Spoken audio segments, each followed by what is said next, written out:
43rd regular session of the 20th SP is hereby called to order. All rise for invocation to be led by the Honorable Ranolfo Jose Jr. GPP2. Please remain standing for the singing of the national anthem and the Bukidnon hymn.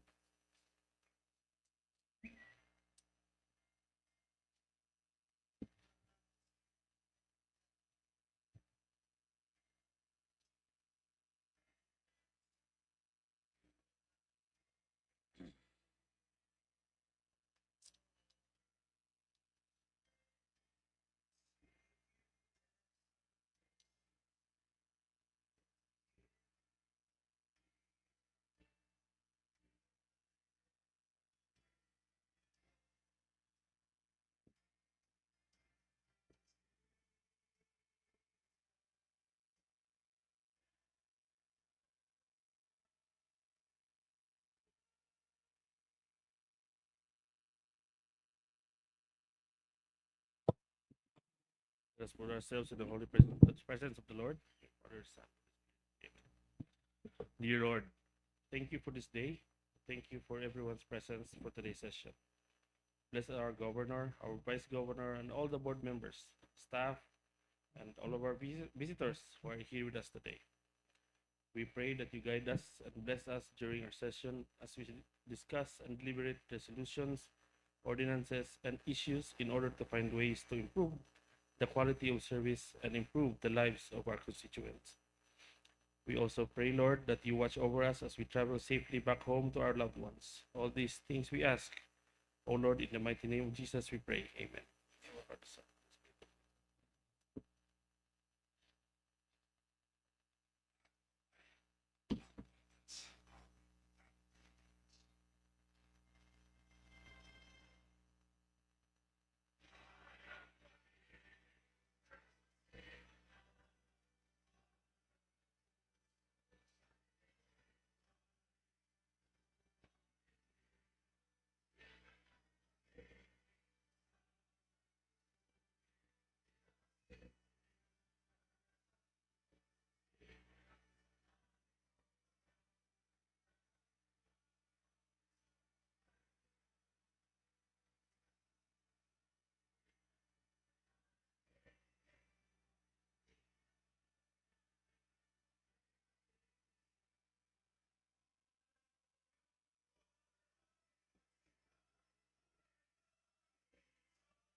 Mr. Presiding Officer, Good to afternoon, my Ma'am Bing. colleagues, to the visitors, mayong hapon sa atong tanan. Maayong hapon.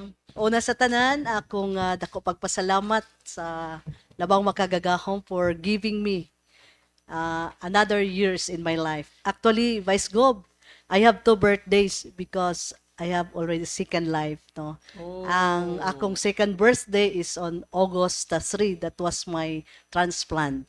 Oh. 13 years ago. 13 No? years ago. Yeah. Mag 14 years na. So, pero kining May 17 gyud mo gid akong adlaw gyud nga natawhan. So, pasalamat gyud ko no at the age of 57, no. 3 years more na nakoy card. Senior citizen. Libre nagka-og sini sa Sentrio. Masalamat ko kay ingon sa mananambal when you mapasa na nako ang 55 years old, mabot na kuno kog 83 years old ang akong edad. Pero ingon akong napta nga 75 years old na daw ko taman. Pero di bali, whatever. Basta I'm praying always to the Lord nga another years more, no.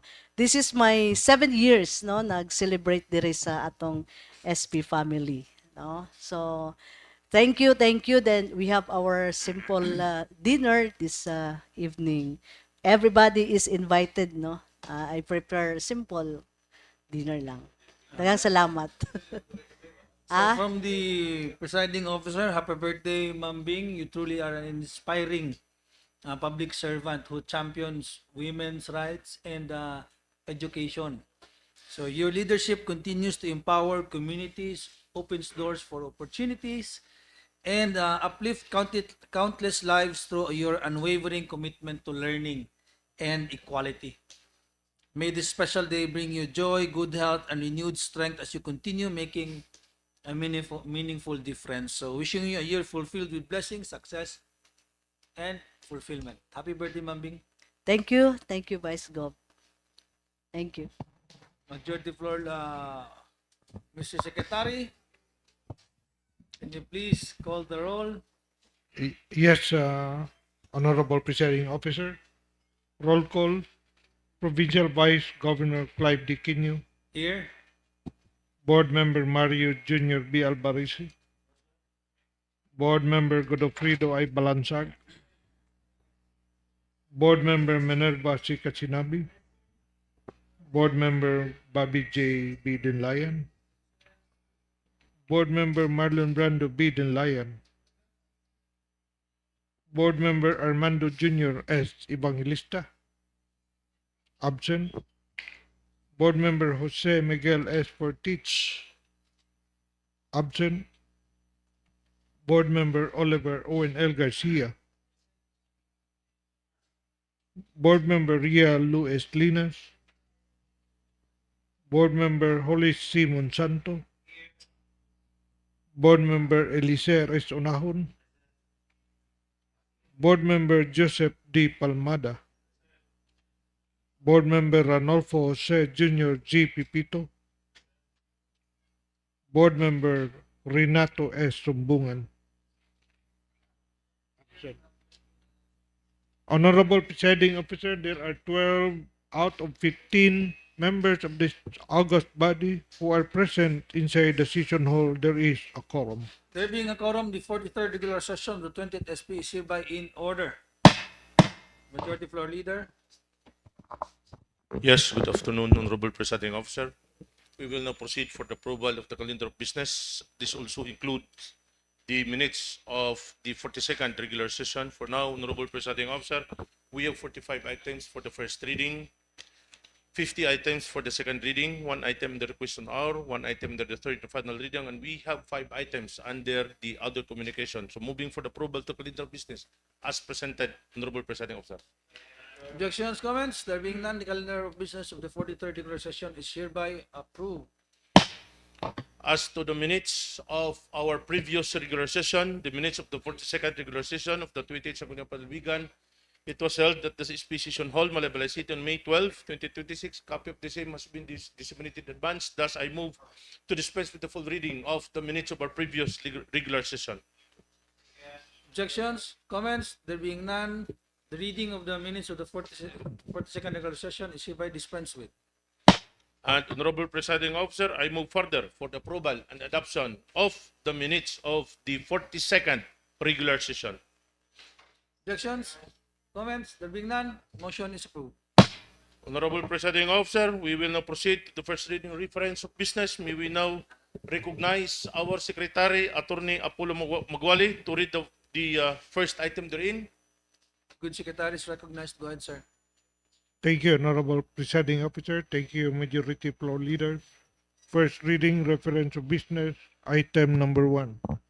Proposed resolution number 168-2026 of the 28th SP, authored by Board Member Marlon Brando Bidin-Layan, 2nd Legislative District, this province, entitled A Resolution Expressing the Highest Commendation and Heartfelt Congratulations to Miss Princess Wela Malingen Yamahon for her exemplary achievement of clinching top 1 in the elementary level of the licensure examination for professional teachers with an outstanding rating of 95%, thereby bringing honor and pride to Bukidnon State University and the entire province of Bukidnon. Yes, thank you, Attorney Magwali, our Secretary. Honorable Presiding Officer, I move for the approval of the following. For item number 1 to 7, this will be transferred to the new business for the day, and this will be marked as items number 51 to 57. For item number 8, this will be referred to the Committee on Ways and Means, Trade and Industry. From items number 9 to 14, this will be referred to the Committees on Appropriation. Item numbers 15 and 16, this will be referred to the Committee on Barangay and Local Government. For item number 17, this will be referred to the Committee on Civil Service. And item number 18, this will be referred to the Committee on Environmental Protection, Climate Change, Disaster, and Preparedness. For item number 19 and 20, this will be referred to the Committee on Health. Item number 21 to 24, this will be referred to the Committee on Laws, Justice, and Human Rights. For the item number 25 and 26, this will be referred to the Committee on Peace and Order. For item number 27 and 28, Honorable Presiding Officer, this will be referred to the Committee on Women, Family Relation. For item number 29 and 30, this will be referred to the Committee on Youth, Sports, and Development. And for items number 31 to 45, this will be referred to the new business for the day, and this will be marked as item number 58 to 72. So moving for the approval as enumerated, Honorable Presiding Officer. Objections, comments? There being none, motion is approved. Thank you, Honorable Presiding Officer. We will now proceed to our question hour. We have only one item in the question hour, Honorable Presiding Officer. So to apprise the members of the 20th Sangguniang Panlalawigan relative to the rehabilitation of the state-owned power asset, the Agos Pulangi Hydropower Complex, particularly at the Pulangi Hydropower Plant. It is located in the Municipality of Maramag, Barangay Campuan, for the alleged privatization of the same. We have invited guests for the matter, Honorable Presiding Officer. I move to suspend our internal house rule. In a second, our rules are suspended. And thank you, Honorable Presiding Officer. May we now request gentlemen from the 4th Legislative District, the Honorable Board Member, Attorney Oliver Owen Baba Garcia, to shed light on the matter. Honorable Garcia is recognized. Go ahead, sir. Thank you very much, Majority Floor Leader, Mr. Chairman, colleagues, our staff, ladies and gentlemen, to our visitors, mayong hapon kanatong tanan. As chairman of the Energy Task Force created by the governor, we came across the whispers about the possible privatization of the Agos Pulangi hydroelectric power plant. And because of this, I was prompted to call PISAM, who is the corporation created under IPIRA, which stands for Power Sector Asset and Liabilities Management Corporation. I think they are responsible to for selling the remaining generation assets of the government.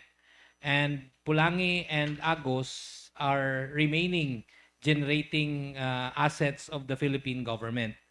So it is logical to call them, being authorized under the IPIRA law. One of their functions is to sell these assets. So this was also prompted by the fact that our planning officer informed this representation that there was a consultation made to our planning office about this possibility of concession for the rehabilitation of the Pulangi hydropower plant in Maramag, Bukidnon. So after several schedules, we are happy that they are finally here. And I think they are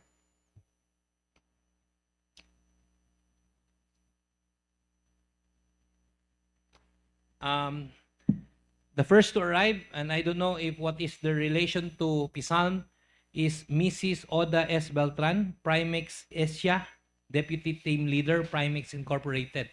So I do not know the relationship with Pisan. Are they related or they are not related? They will explain later. And with her are Mr. Ray Soriano, Eli De Leon, Rhea Cagas, Carolina Pagtulunan, and Rodero Kim Xavier. So they are here this afternoon, Mr. Chair, so that they can answer the questions which are all in your mind about whether or not there is a privatization that will happen with the Pulangi hydro power plant. And before siguro that they go into that question, maybe if there are personnel from PISALM here, because I don't know if they're, it's also what is stated is Primex Incorporated.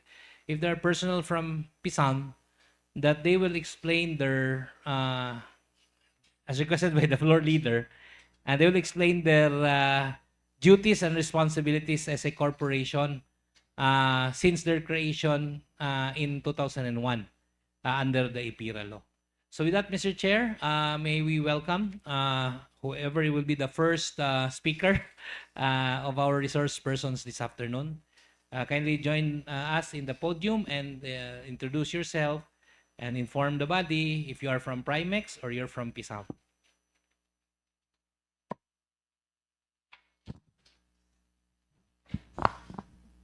Good afternoon, Honorable Sangguniang members of the Sangguniang Panlalawigan of Bukidnon. I'm Marlene Begafria, the Division Manager under the Asset Privatization Department 2 of the Power Sector Management and Liabilities Corporation. With me is our SCPMO staff, Ms. Ella Puliado, and also one of our staff from the Asset Privatization Department 2, Ms. Eileen Go Bumatay. To clarify, Primex is our one of our transaction advisors. Actually, it's a consortium. We hired a transaction advisor composed of SMEC, Primex, and Pildrabo.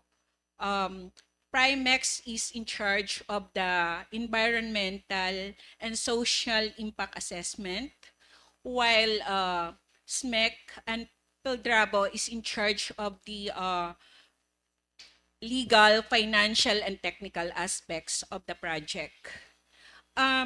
To clarify relative to the contention that the project is privatization, we would like to give the floor to our transaction advisor, SMEC, Ms. Karina Discaya.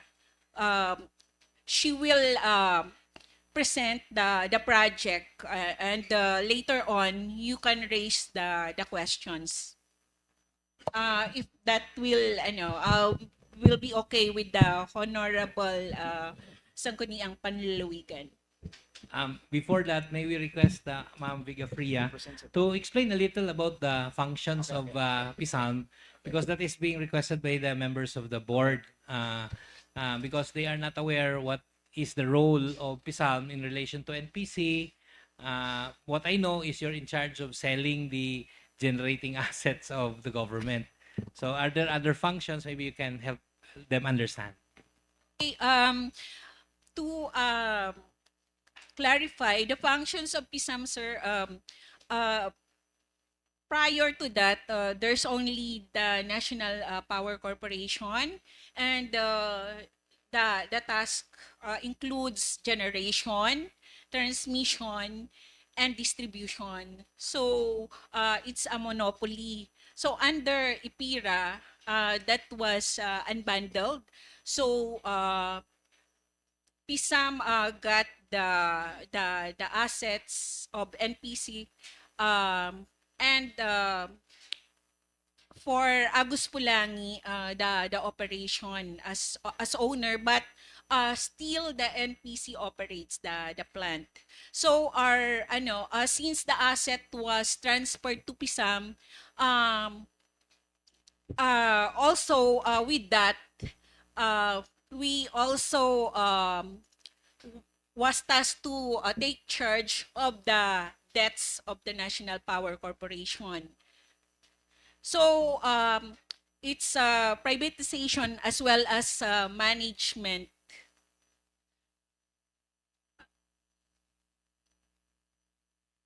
Sir, uh, would you want to present first the project? I before that, maybe because they're curious about what is PISAM all about, and then I raised that question because the floor leader as well as the other members of the board were asking what is PISAM. So now, while it is a acronym for Power Sector, Asset Assets, and Liabilities Management Management. Corporation, its primary task is under IPIRA is to sell the generating assets. Yun ang nakasulat number 1 eh. Tapos number 2, you manage the debts of the Napocor then at the time. So it is a result of the, as mentioned, unbundling. Kasi mahilig ang DOE sa unbundling, di ba?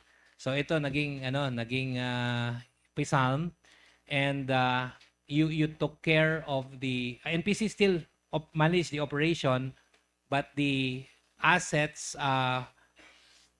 and the debts of these NPC generating assets were taken care of by PISAM. PISALM. So yun ang relationship between NPC and PISALM. So NPC operates the remaining power plants of the Philippine government, while PISALM takes care whether it will be sold, pay its debts because some of the assets were sold to pay the debts of NPC then at the time, no.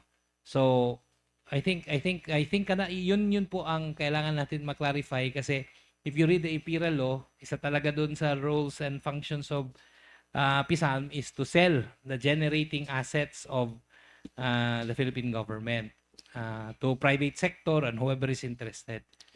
So kaya kayo talaga yung in charge sa whatever this is, privatization, concession of the Pulangi and Agos hydropower plants, correct? Correct. Okay, sige. So if you have some questions regarding PISALM before we proceed to the Yeah, project. before we proceed, we'd like to recognize the presence of our RPMR, Honorable Sumbungan, and our PCL President, Honorable Evangelista. Welcome, sirs. Welcome. Yes, please proceed, Honorable Monsanto. Thank you, Mr. Presiding Officer. One of the main functions of PSAP is the selling of the assets. Is that correct? Privatization, is that one? Among the functions of PISAM is to sell the assets, but we are also evaluating, sir, if it's earning, then we also think of options if the government should retain it. Okay. So as of the moment, we are talking about the Pulangi, the Pulangi 4? Pulangi 4. Okay. So this is now the object. This is now the concern of our invitation for you to come over, because we would like to know also in specific, because these are the functions, as you have said, is also the asset privatization. Now, when we speak of asset privatization, that includes selling and disposing of the Napocor's generation asset. Is that Uh, correct? yes, sir. But as I said, it's not purely privatization. If we deem that the assets is earning, we are thinking of alternative options. Alternative options. Okay. So part also of your function is we call it liability liquidation. Is that correct? Uh, yes, Your Honor, that's correct. So you have been managing Pulangi since the year 2001, Yes, sir. When That's the start of the IPIRA law.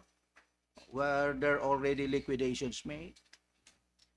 Sir, we were able to pay some of the debts. Some of the debts. And we are paying based on because the debts are guaranteed by the government. So we are dedicated to pay it on time. Okay. So may we know if the PSAM has enough manpower as far as this management of the assets is concerned? Sir, that's why under because we also believe the expertise since the for example Agus Pulangi was transferred to PISAM, the one managing or operating it is the National Power Mindanao Generation. So under IPIRA there's also a condition there na for NPC to operate the Agus Pulangi plant.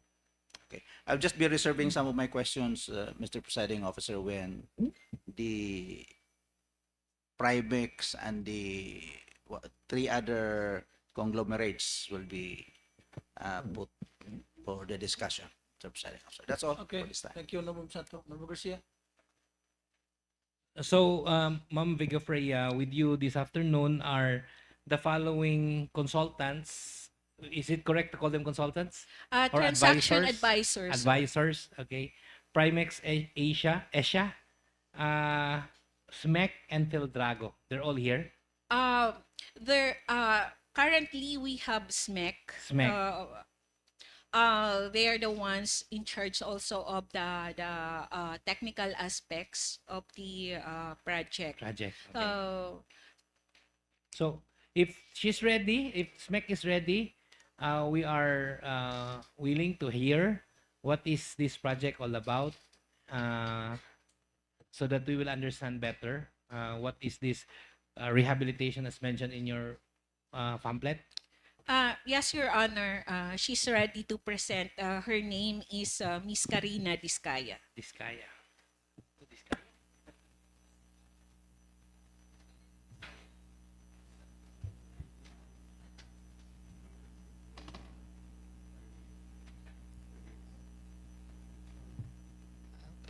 Good afternoon, Honorable Sangguniang Panlalawigan. I am Karina Diskaya, and I am from SMEC, one of the transaction advisors for this Agus Pulangi rehabilitation project.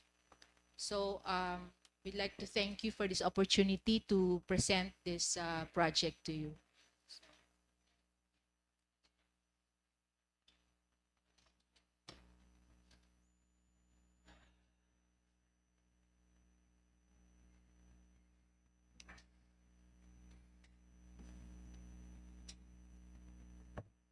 Okay, we'd like, this is the Agus Pulangi system. Sorry.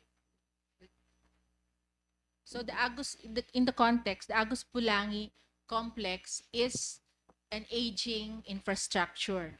So therefore, some problems have been seen already, like the sedimentation problems, and of course, due to other limited problems with the complex, it is now proposed to be rehabilitated. We have a short video of the Agus Pulangi complex that we will show you to show you the critical challenges that have now occurred in the power plant.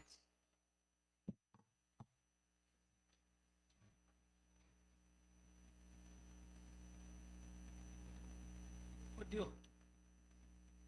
The audio. The Agus Pulangi hydroelectric complex powers millions in Mindanao, but its aging infrastructure now faces serious safety and operational issues. A sinkhole at Agus 6, confirmed by the World Bank, is being sealed. However, full rehabilitation will require major structural work. The bridge near this building completes down failure, posing serious risk to life and communities downstream. At Agus 7, decades of silt buildup and structural cracks require consultation and major repairs by 2027. Across multiple plants, key equipment is corroded and degraded, making urgent refurbishment essential. At Agus 1, the powerhouse ring is unusable. Gates cannot close, and hydraulic lids are leaking, delaying inspections and risking safety. Flat gate failures at Agus 4 have disrupted operations repeatedly. Restoration is critical. Across all plants, hydromechanical monitoring and control systems are outdated, limiting efficiency and oversight. With age and generator performance declines, rehabilitation is no longer optional. It is necessary. Agus 6 and 7 still use outdated Class B insulation, a major failure risk unless upgraded to modern Class F standards. Control systems are obsolete. A major SCADA DCS upgrade is planned for 2028 to 2029. Pulangi's reservoir has lost 80% of its storage. A 30-year nurture program will start in 2025. Water harvesting flood hand pumps in Agus 1, 2, and 4, reducing water flow and power output. At the 2023 landslide at Agus 6 nearly caused a tragedy.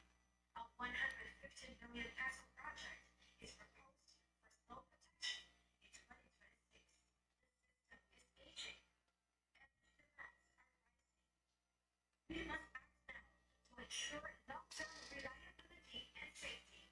Agus Pulangi hydroelectric complex, restoring power, fueling the future.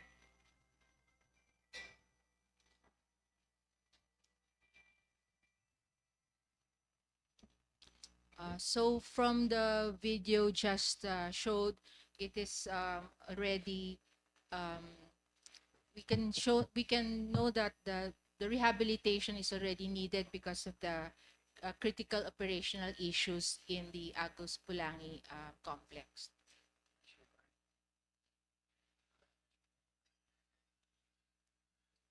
So why does it matter to Mindanao? As of now,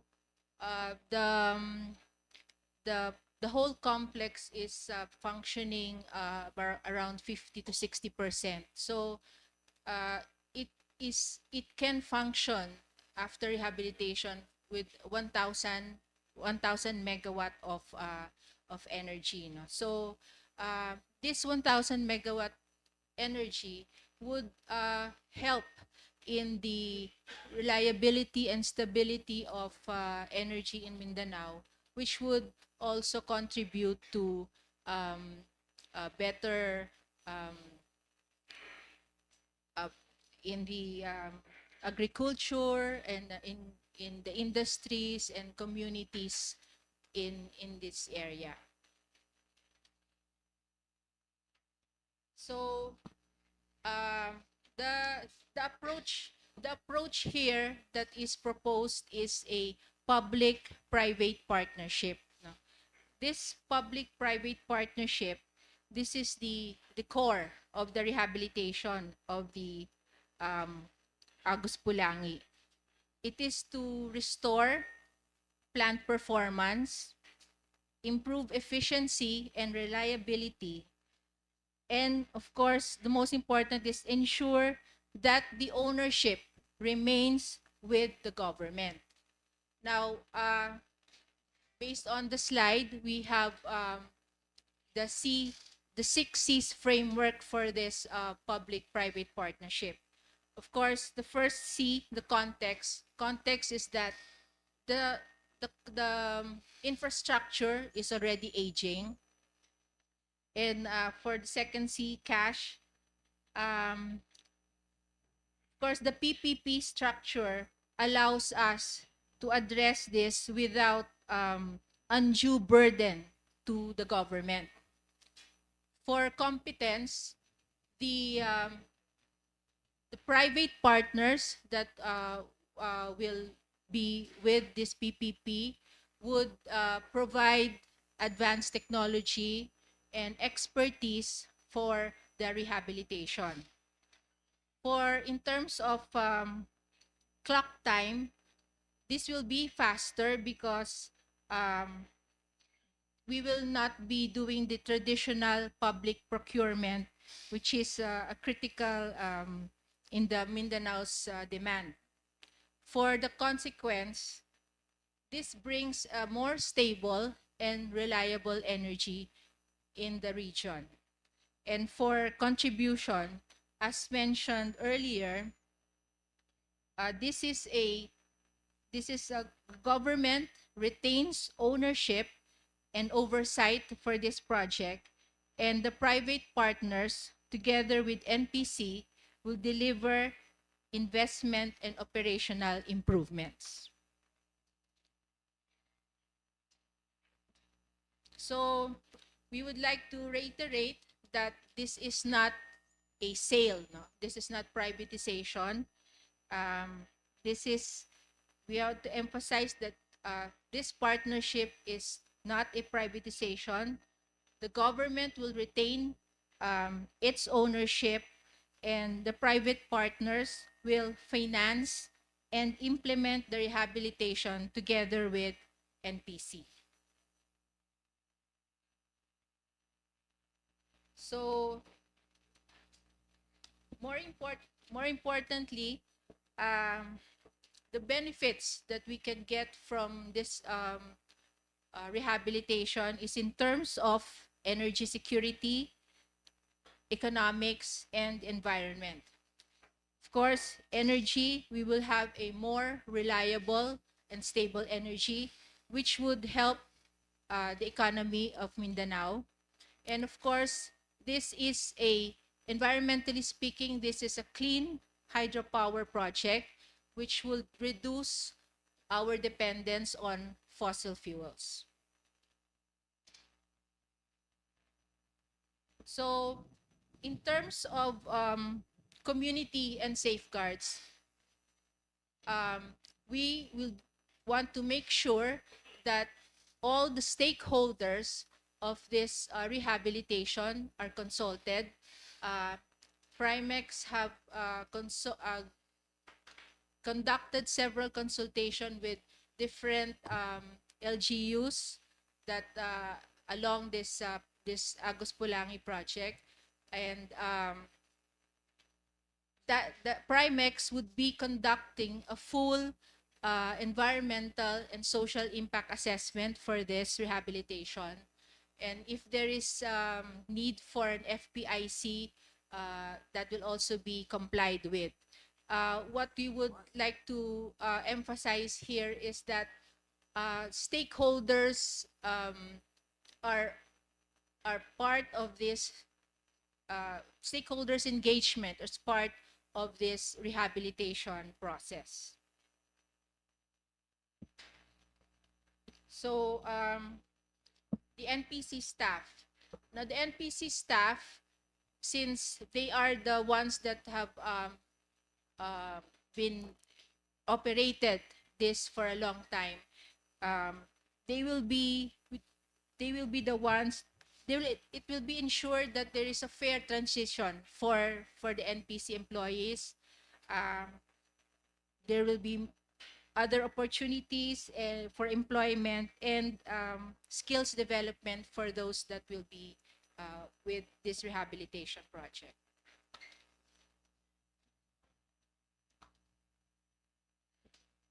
Now, with regards to performance and accountability, now the private partners for this PPP partnership will be held to clear, measurable performance standards. And as you can see there, that will be backed by defined KPIs and corresponding penalties. And of course, as we always reiterate, the government will retain its full oversight and monitoring authority to ensure that the standards are always met. So this is the timeline for this project. As of now, we are still in the preparation stage. We are now conducting, SMEC is now doing the feasibility study together with Primex, who is in charge of the environmental and social impact assessment. There have been reviews of the other of those that are going to be part of the private partners. I think two have been already declined and two are still under review. So these unsolicited proposals are, the review of these unsolicited proposals are ongoing right now. And we are supposed to submit a draft FS to PISAM by end of this month. So whatever we have studied for the FS will be presented to them by end of this month. So within this year, of course, that from the timeline will be the submission of the studies, and then up to 2028, wherein that's the target for the rehabilitation process from the awards and the bidding. So all in all, to summarize, this rehabilitation project is actually not just an ordinary infrastructure project. This is a long-term investment on Mindanao's development. And as mentioned, government will retain its ownership while the private partners will be the ones to have, together with NPC, we have clear performance standards and accountability. So thank you very much for your time. I would like to go first. Okay, Honorable Garcia.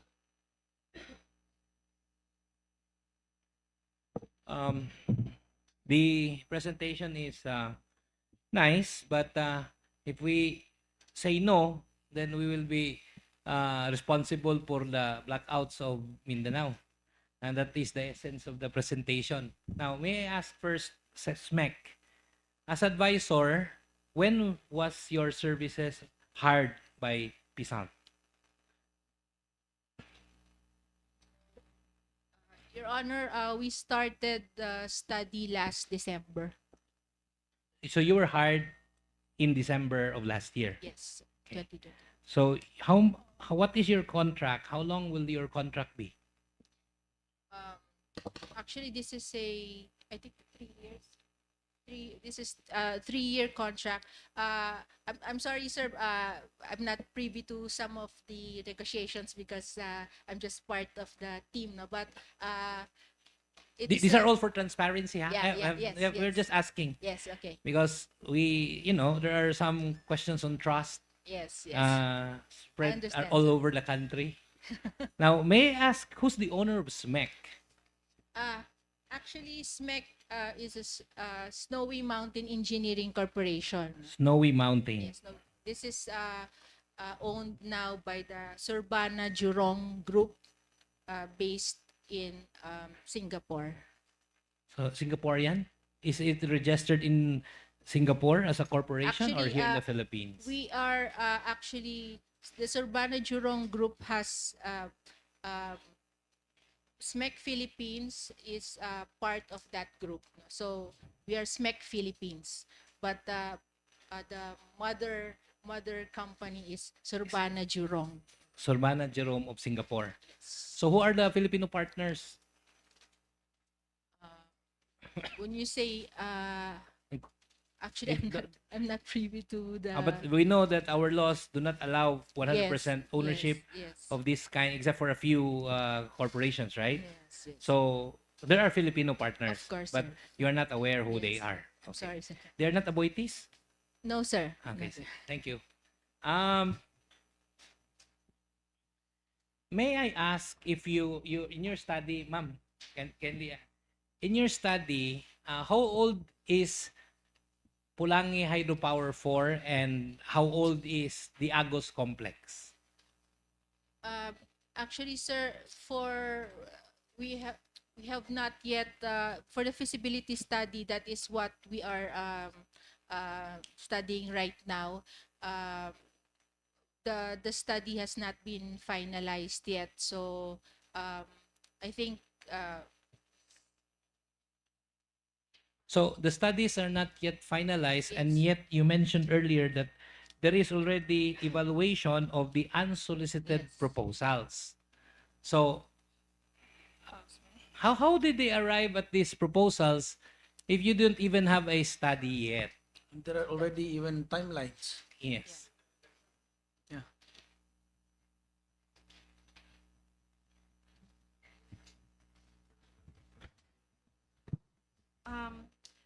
Actually, the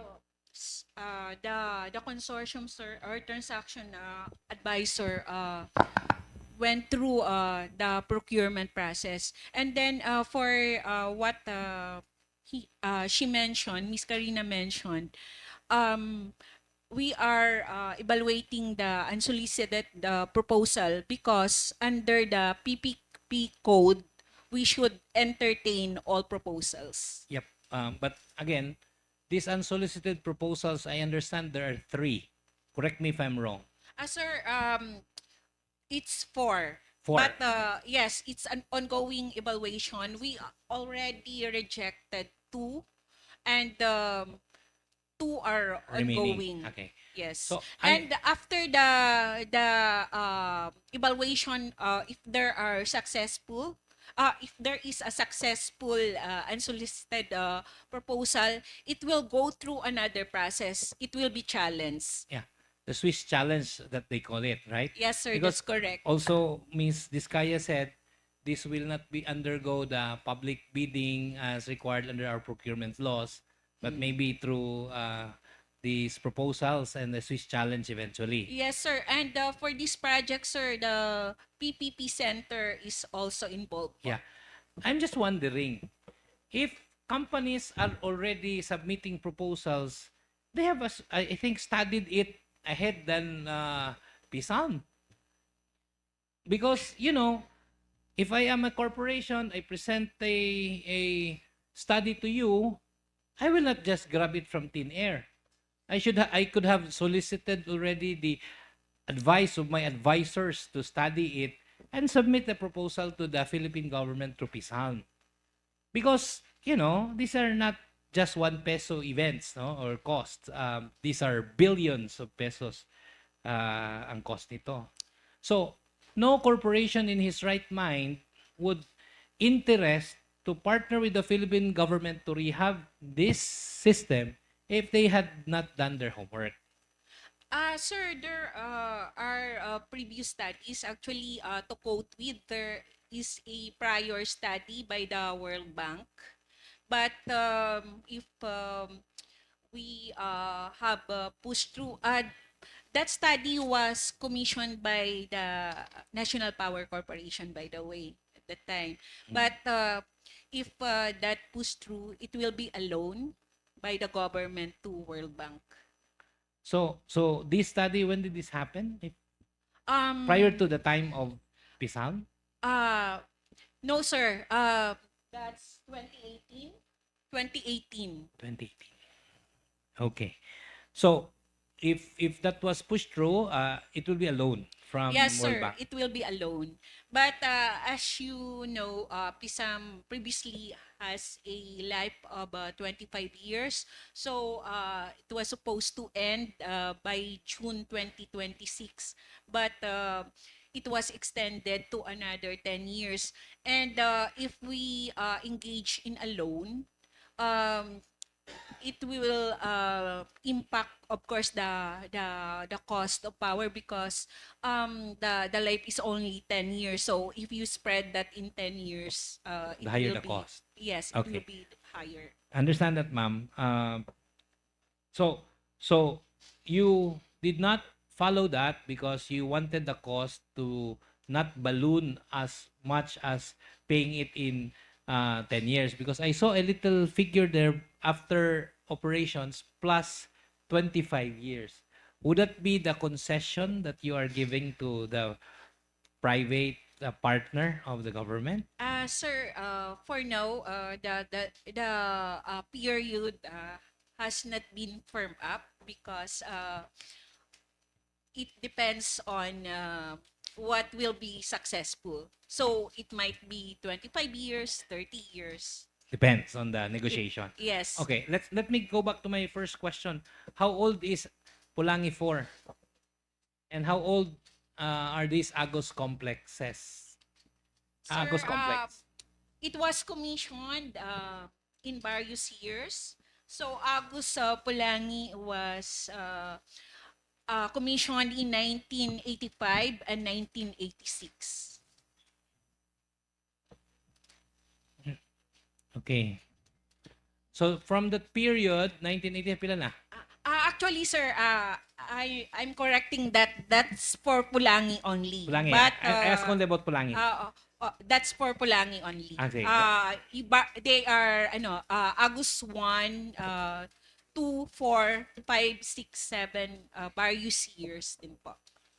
So, as you said, as the presentation was made earlier, these facilities are more than 40 years. That's correct, sir. So- That's why we mentioned in the presentation that it's aging, and what we did is only the repair of the parts, not Okay. the full rehabilitation. From the time in 2001 until today, how much did PISALM invest in the so-called repair of Pulangi 4? Sir, I don't have the figure. We'll check that. But if you need, we can write you Yeah, because- to provide the figures. I ask this question because I don't want to believe the stories going around that government deliberately did not repair or pinabayaan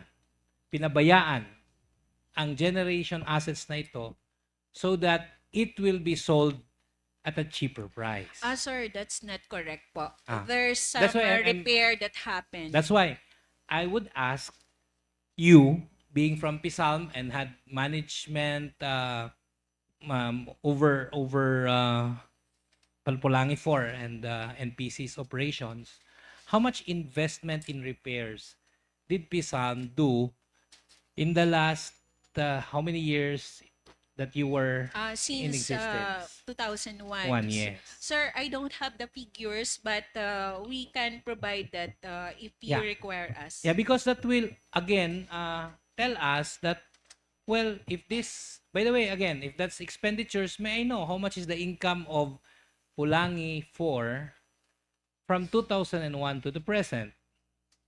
Okay. We can include that, sir, in So our you don't have that figure communication. now? Yes.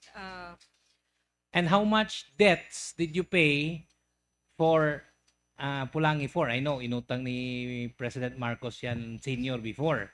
So how much debt servicing did you do for Pulangi 4 if it's broken down into these sectors, no? Kung Yes, sir. inisa yan, then you don't have the maybe the breakdown, but kung separate loan agreements ito, then maybe you can also inform us how much debt servicing you have done for Pulangi 4, or is it fully paid na?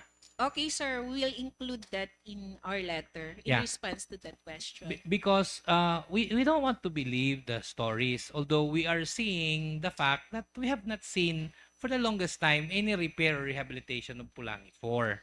So, maybe bumili lang kayo ng fuse o ano kaya binili nyo, tornilyo.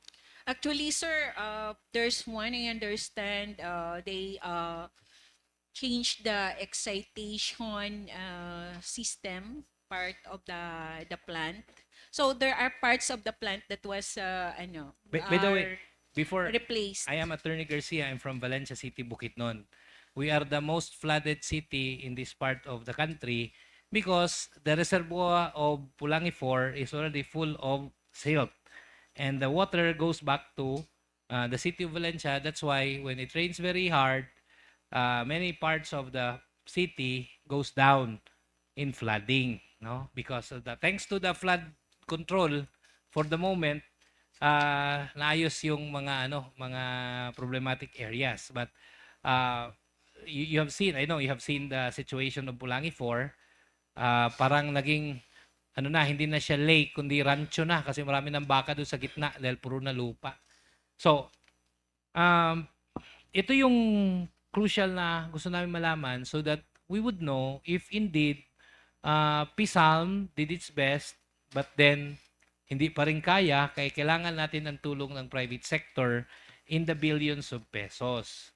Now, I don't know if you know, how much is the power being sold by Pulangi 4 and Agos complexes now to the distributors? Sir, I don't have the figure right now, Oh, figure. but we will also address that in our letter. Ito pa, dispatch. Sino ang priority dispatch ng powers released by Pulangi 4? That is being handled by our electricity trading department. So I'll also ask the. Yeah, I'm so because- sorry, I'm not ready for that question. Wala man lang advantage ang taga Bukidnon over the rest of the country when we host one of the biggest hydropower plant here. I don't know if it's true for all host communities, no? We are just given centavos out of the I-94 regulation of the DOE, which is also may kulatilya pa on how to spend it. So, Yeah, yes, sir. I understand there are rules under ER 1-94, and I understand there's also what we call the other one is share in national wealth. yes. But there are, as I said, kulatilya on how to use it. And the controls are still there. There are certain percentage that you use for this and that. Yes, sir, because it's host province, host municipality, and host barangay. Yes. So anyway, this is actually basically the time when government, national government at that matter, will be talking to the local government because at the period when it was constructed, it was martial law. So nobody can ask. Now, this is a different situation now. And we are entering into contracts that will impact again the lives of the consumers in Mindanao and Bukidnon for that matter. So kung hindi namin natanong nung panahon nung ginawa yan, baka pwede namin talagang tanungin ngayon ang efforts ng national government to protect the stakeholders, especially the people of Bukidnon. Yes, sir, we are one with you relative to that. So that's why we are for the rehabilitation of Agus Pulangi because I understand this is the crown jewel of Mindanao. And of course, if we rehabilitate it will extend the life of the plant. Okay. I will just share to you what was shared to me by our electric co-ops. They said they're buying electricity now at 2 pesos 90 centavos for the powers of from these hydropower plants. If it will be rehabilitated, I don't know where they get the figure, but they said it will be around 6 to 7 pesos per kilowatt hour. Can you comment on that? If that's Sir, true? I understand the ERC will be on board on that. So they will also regulate the um, the cost of electricity. The role also of ERC is not to burden the uh, electricity consumers. So there uh, if there is investment, they will spread that so that it will not be a burden to the consumers. Yes, kasi ang nakalagay dito, tataas ba ang singil ng kuryente? Ang galing ng sagot. Ang sagot, layunin ng proyekto ay para maiwasan ang mas malaking problema mula sa lumang pasilidad. Ang rates ay mananatiling regulated. So, meaning to say, it's neither a confirmation that will increase, but it will be regulated. Right now, it's still regulated. Yes, sir. It will be regulated. So, Actually, if it's regulated now, it will still be regulated tomorrow after the rehab. yes, But sir. the cost will still be the same. Sir, as you may note, the life of the power plants are already beyond its life. We'll also ask question, what if it will back down or something will happen Kaya to the nga plant? What if? That's why So- sinabi ko, pagpigilan namin, kami ngayon yung may kasalanan sa buong blackout ng Mindanao. Kasi we can read between the lines, okay? We're not young people that are naive, no? We can read between what you're saying. So, let's just be honest. I know you're just performing your job. As Filipinos ba, una, bakit hinayaan natin umabot ng lumampas sa kanyang Precisely. life yung projects itong generating plants na ito bago natin i-force ang rehabilitation at sabihin natin wala kaming pera, kailangan namin ang tulong ng private sector. So, naturally, kung ako naman si private sector, mag-i-infuse ako ng capital ng gobyerno, bakit kita dapat ako? But as I said, sir, we have the Energy Regulatory Commission, which regulates the cost. So it will not be recovered one time, big time. I It will know. be spread. I know. What I'm saying is, we allow these things to happen. You are in government. Yes, Diba? sir. We are in government.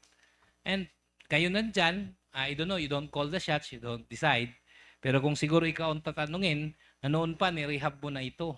Diba? Pero inantay natin lumampas ang kanyang lifespan.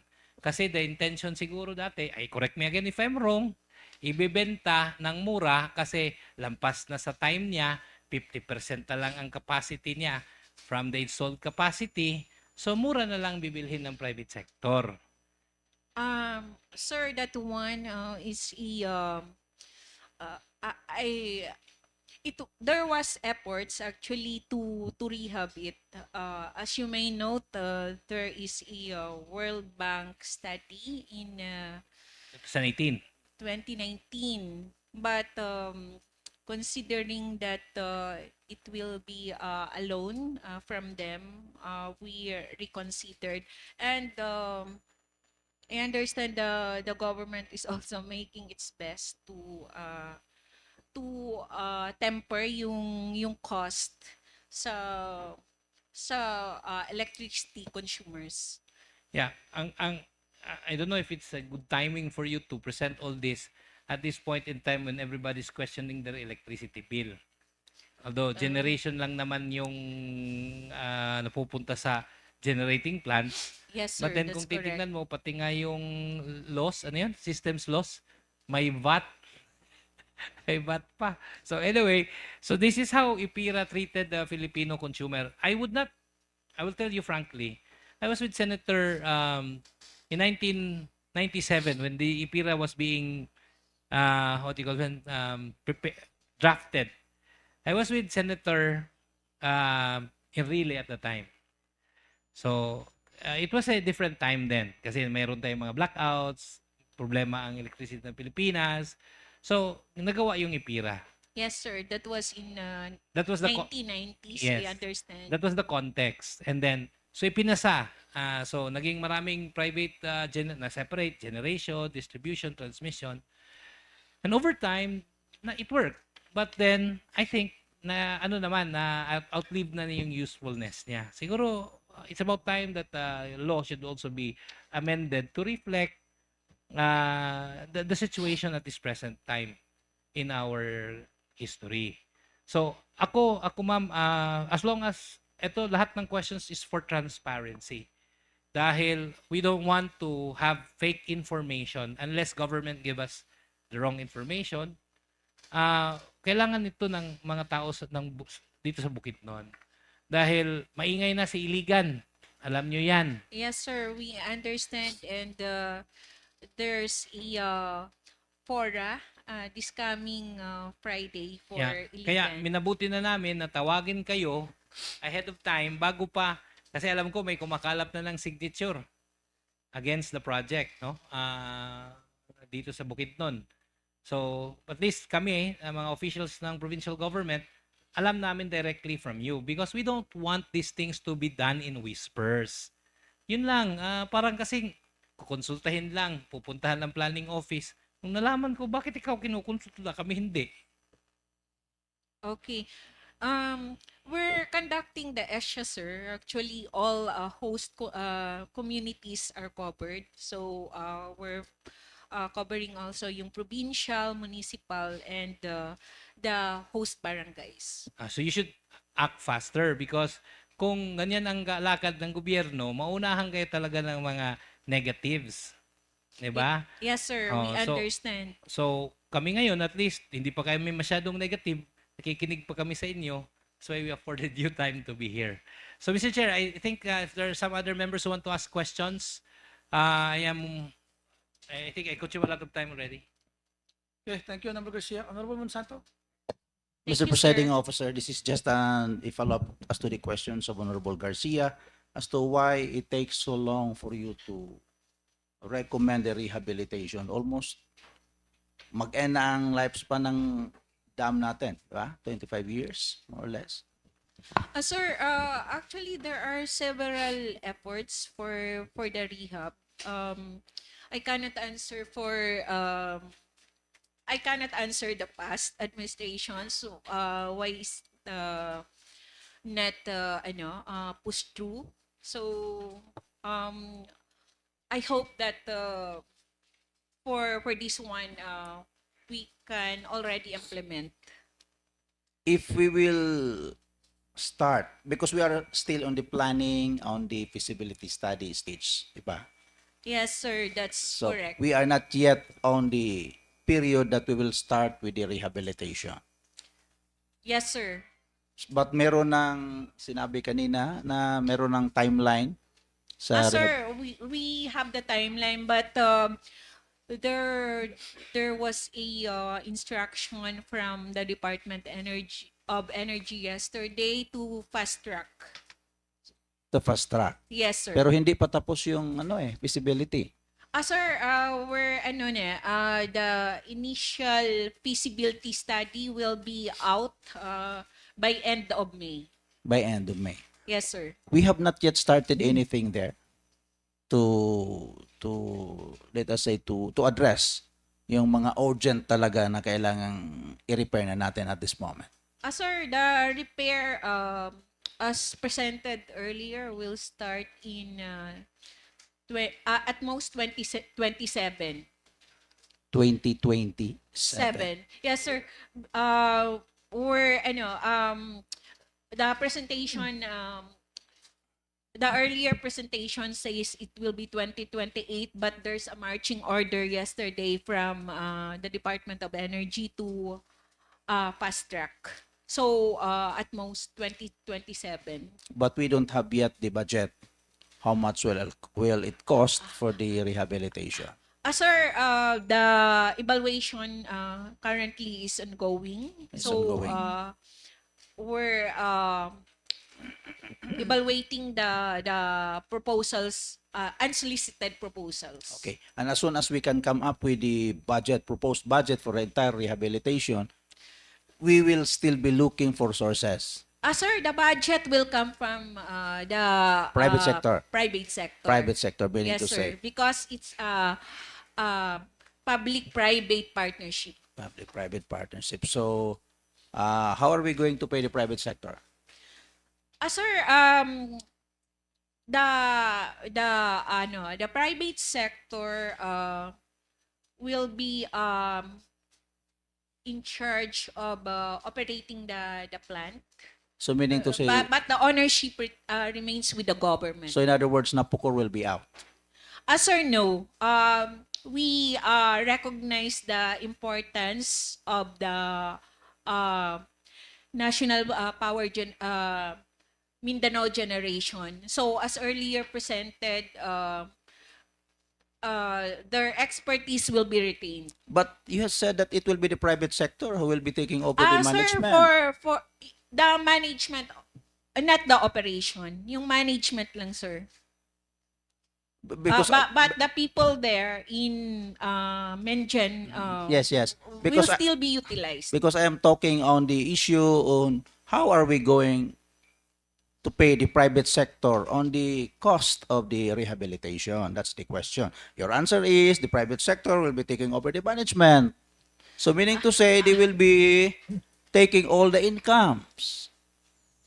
Sir, but we should also note that even though there's participation of private sector under the PPP, but it will be regulated by the Energy Regulatory Commission. So if there is cost recovery, it will be spread. Because I understand ERC also sees the burden of the consumers. Yes, definitely. But I am talking now on how. How? How would the private sector recover their expenses? Sir, but we have the Energy Regulatory Commission that regulates the price. But So the recovery will not be one time, big time, and we should also note that it will be in your electricity bill. Yung titingnan lang po ay yung generation. Kung tumaas man yung other cost, hindi na po yan doon sa planta. Generation lang po yung related doon sa planta. so yun lang ang rule natin as far as Napocor is concerned. What do you mean, sir? Kasi yung yung generation lang. ng- Yes, but I'm talking of the income. Yes, I'm yes, talking sir. of the income. As you It may will be out Yes, na sir. talaga sa Yeah, Napocor. as you may note, sir, there are three sectors ng energy para pumunta doon sa mga kabahayan. So, first is yung generation, second is the transmission, and fourth is the distribution. So, yung distribution po, yun, yung sa mga co-ops na nag-ano na po sa kabahayan nyo. Ba- So itong sa planta po, sa generation lang, yun yung related na cost doon sa bill natin. Yes. But ang question ko kasi is how the private sector will recover. Sabi Sir. mo, the management, they will take the management. So, meaning to say, if they will be taking the management, lahat ng mga possible income, ay Sir, kukunin nila. Sir, we have the Energy Yes, Regulatory Commission that's always. Okay. that sees the cost. Of course, they will not they will check that the bill will not be so much burden to the consumers. But there will be an increase. Sir, for that, um, possibly, but as I said, the ERC, Energy Regulatory Commission, will see to it that it will not be so much burden. Anyway, if that could all that we will pass that to the ERC, but still we believe that the private sector will not enter without the necessary contract, of course. And whatever will be their demand, that will be put in the contract. ERC has no more power over that contract. You know that?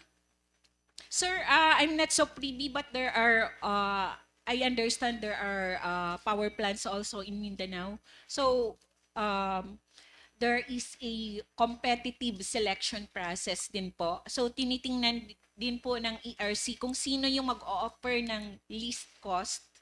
Yun yung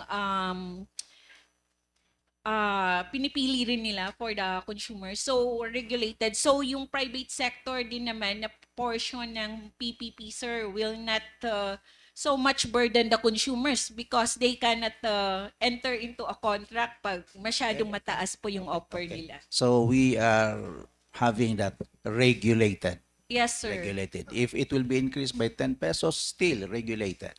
Sir, it's the role of ERC. the ERC, Yes, sir. definitely that's your answer. Thank you very much, Mr. Presiding Officer. Thank you, Honorable Monsanto. It seems that this query is getting more, is producing more questions and answers. Huh? So any other questions from the board members? Yes, Honorable Garcia. Right now, the installed capacity of the Agos and Pulangi is 1,000 mega, correct? Sir, currently, it's around half of that. Okay, I mean the installed capacity is 1,000 mega, Yes, but sir. the operations right now is around 500 mega. Yes, sir, that's And correct. if we rehab it, it will We now want be to have it in the 1,000 mega. original. Yes. 1,000 mega. Yes. At 1,000 mega, 1 mega is 1,000 kilowatt, correct? Yes, sir. So 1,000 kilowatt times 1,000 megawatt is 1 million kilowatt. Around that, sir. Yes. Around that, 1,000 times 1,000 is a million, correct? A million kilowatt times how many hours of operation? 24? Sir, ideally, yes. Okay, but assuming kasi na-rehab na eh. Di may 24 hours operation at 1,000 megawatt. 1,000 megawatt, 1,000 kilo, 1 million kilowatt times let's say 1 peso lang ang increase. Yan natin ang calculator ha. 1 million times 24 hours, that's 24 million. So if this 1 peso times 1 peso, that's 24 million per 24 hours. Sir, I cannot answer relative to the cost Sige, because I understand there are also several components Sige lang. in your electricity bill. We are just Yes. looking at But the for generation. academic purposes, discussion only. yes. So, if you have 24 million every day times 30 days, that's 720 million a month. And then multiply it by a year times Assuming that they can 12. only operate for like say 8 months because of the summer. summer Reduce, and then downtime due to maintenance. Repairs. So, Yeah. kasi kakare-repair lang Mr. Chair, kaya baka walang downtime kasi rehabilitated eh. So assuming the best, say 24 hours operation at 1 mega. So that's in a year 8.6 billion. So kung times 25 years, so 216 billion. I don't know Hindi na if kasya sa calculator mo yan. kaya nga eh mukhang trillion na nga. Kasi 3 na ang kamay. So anyway, Sir, we must also understand that the demand increases because of maganda man yung also higher population. Yeah, maganda and man yung then, demand, ma'am. Also, if there are extra capacity sa Mindanao, I understand mayroon na po tayong sinishare din sa Visayas. That's why Pwede. I ask you this. Kung nasa Mindanao at bakit walang priority dispatch ang Mindanao? Bakit bigay na natin yung coal dispatch doon sa sa Visayas, pero yung hydro priority dispatch talaga ang mga taga Mindanao. Tulad ng LNG ninyo doon sa Luzon, wala mang LNG sa Bukidnon, sa Mindanao, nasa Luzon lahat. So ang LNG dispatch nasa Luzon lang. 'Di ba? I Yes, don't know sir. if you know that, but Yes. LNG is a lot cheaper than coal. And so ang dispatch naman nun, Luzon lahat. 3 ata yung plant ng LNG sa Luzon. So why is it that Mindanao has to support everyone else and then walang priority dispatch dito? Yun ang mga kasi like in our case Bukidnon, we will just be consulted, we cannot say something. Tanungin lang kayo, ganyan, kung may FPIC dato kailangan namin isunod, pero yun lang, wala ba kaming pwedeng i-demand? Sir, this is a good question. That's why nga we are conducting the environmental and the social impact assessment so that we can also have your sentiments relative to the power plants. So yun po for this maganda rin po na mapakinggan namin lahat ng concerns ninyo. This is part of the ESHA po namin. I'm happy you're here. Napapakinggan kami. Kaya ang next kong tanong, mayroon ba kaming right to demand? If you have the right to demand, sir,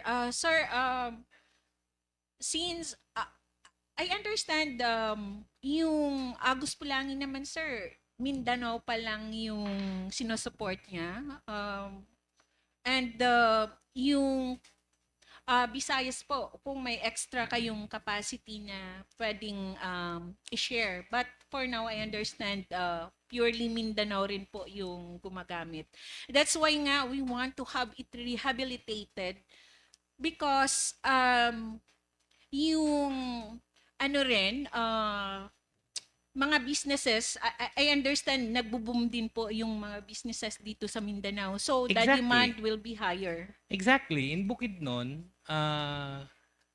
why do we have to have the same rates? Ito din ang tanong ng mga taga Maria Cristina, taga Iligan. The Agos complex was designed to support Mindanao Steel and lower electricity rates in Iligan so that it can be competitive. Same with Bukidnon. We can be competitive so that we can attract manufacturing companies to our place because mas cheaper ang power dito. Now, kaya tinatanong ko, pwede ba kaming mag-demand? Kasi kung ganito din lang ang ending, papakinggan lang natin yung mga kapitalista, yung mga local leaders that will improve the lives of our people, wala din. Kasi susunod din lang naman kami kung anong utos ng nasyonal. Ano pa point ng consultation? Sir, but I understand Agus Pulangi serves Mindanao for now. It's not shared pa sa Visayas. But again, as I said, pwede ba kaming mag-demand Demand para for maging what, sir? competitive yung price namin sa Bukidnon on Okay. electricity? That one, sir. Kasi, just like Iligan, I understand their sentiment. Nandun Yes, sa sir. kanila yung resource, and yet their powers just like the rest of Mindanao. Same with Bukidnon. So how can we attract? We're in the middle of the island, all away from the ports. So how can we attract manufacturing or even strengthen our agro-industrial efforts kung mahal din ang electricity?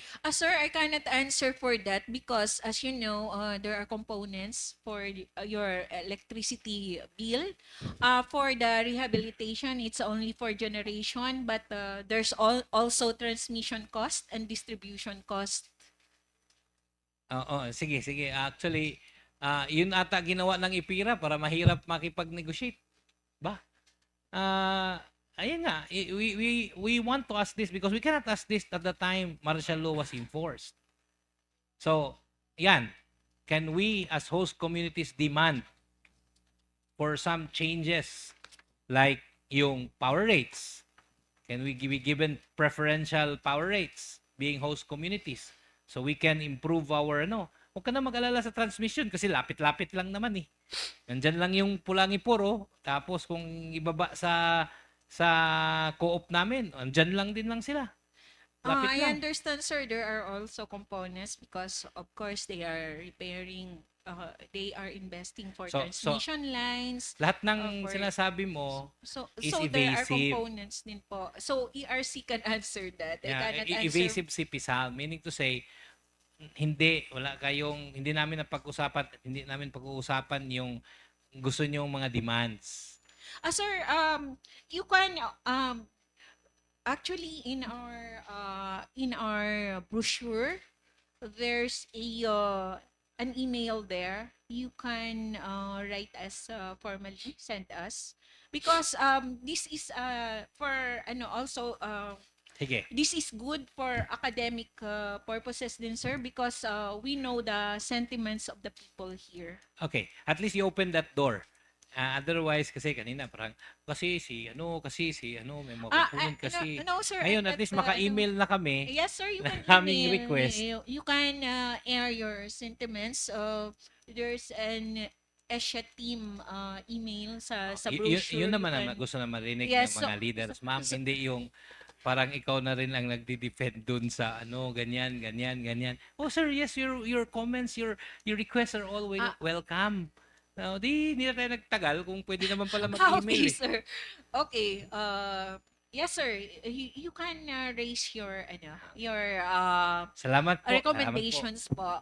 Sige, we will pass a resolution on the demands of the provincial government and the people of Bukidnon para alam nyo ang sentiments. Alam nyo yung sinong nababahaan, kasi may environmental impact di ba? Yes, sir. And it will be sir, because there's an ongoing process, it will be considered by the proponent also.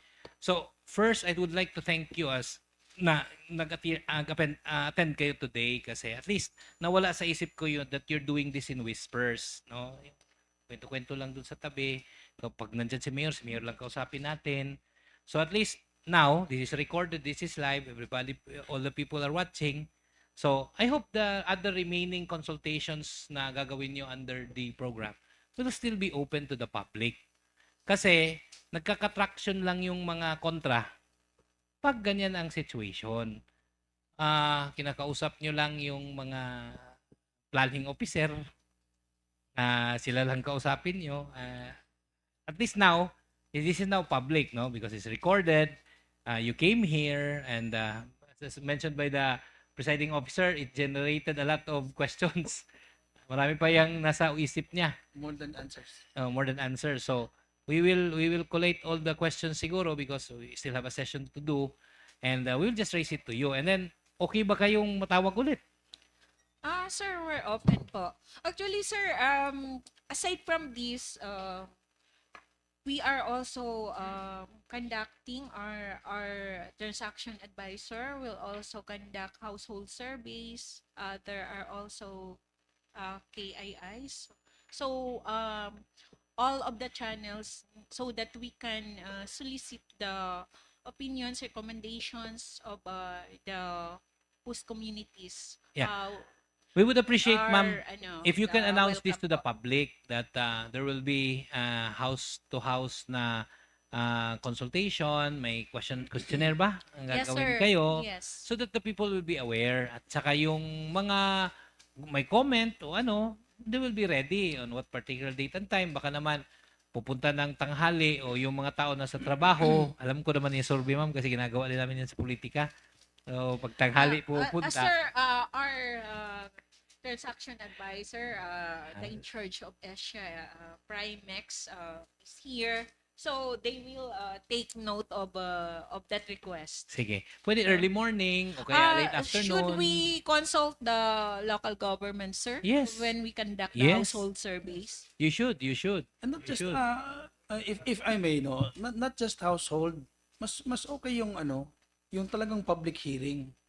Considering the immensity of this project, it should be done publicly, not just on a person to person basis. Diba? Nga. So like I said, no, sabi ni Honorable Garcia, no, para bang this is done in whisper, so that will fuel more the conspiracy theory na why not make this public, 'di ba? So if ever there is a consultation that is being done, we really thankful to Honorable Garcia because he got hold of this itong chismis. So we appreciate very much, ma'am, your presence and you have a big team, no, coming over. So pag isa-isa namin silang tanungin, baka abutin tayo ng alas 7 dito, no? So it's good that you're already answering questions. But like I said, no, we still have so many questions. But one of the most basic question that as a consumer would like to know is what is the rate impact, no, of this venture. Kasi ultimately diyan it all boils down kung saan nila i-recover to. You said na they'll only be their only concern is the generation. But then again, Yes, there's sir. still a generation charge. Di ba? There will still be a generation charge. What So- I meant, sir, is we should monitor yung sa generation lang, because yung impact of electricity is not merely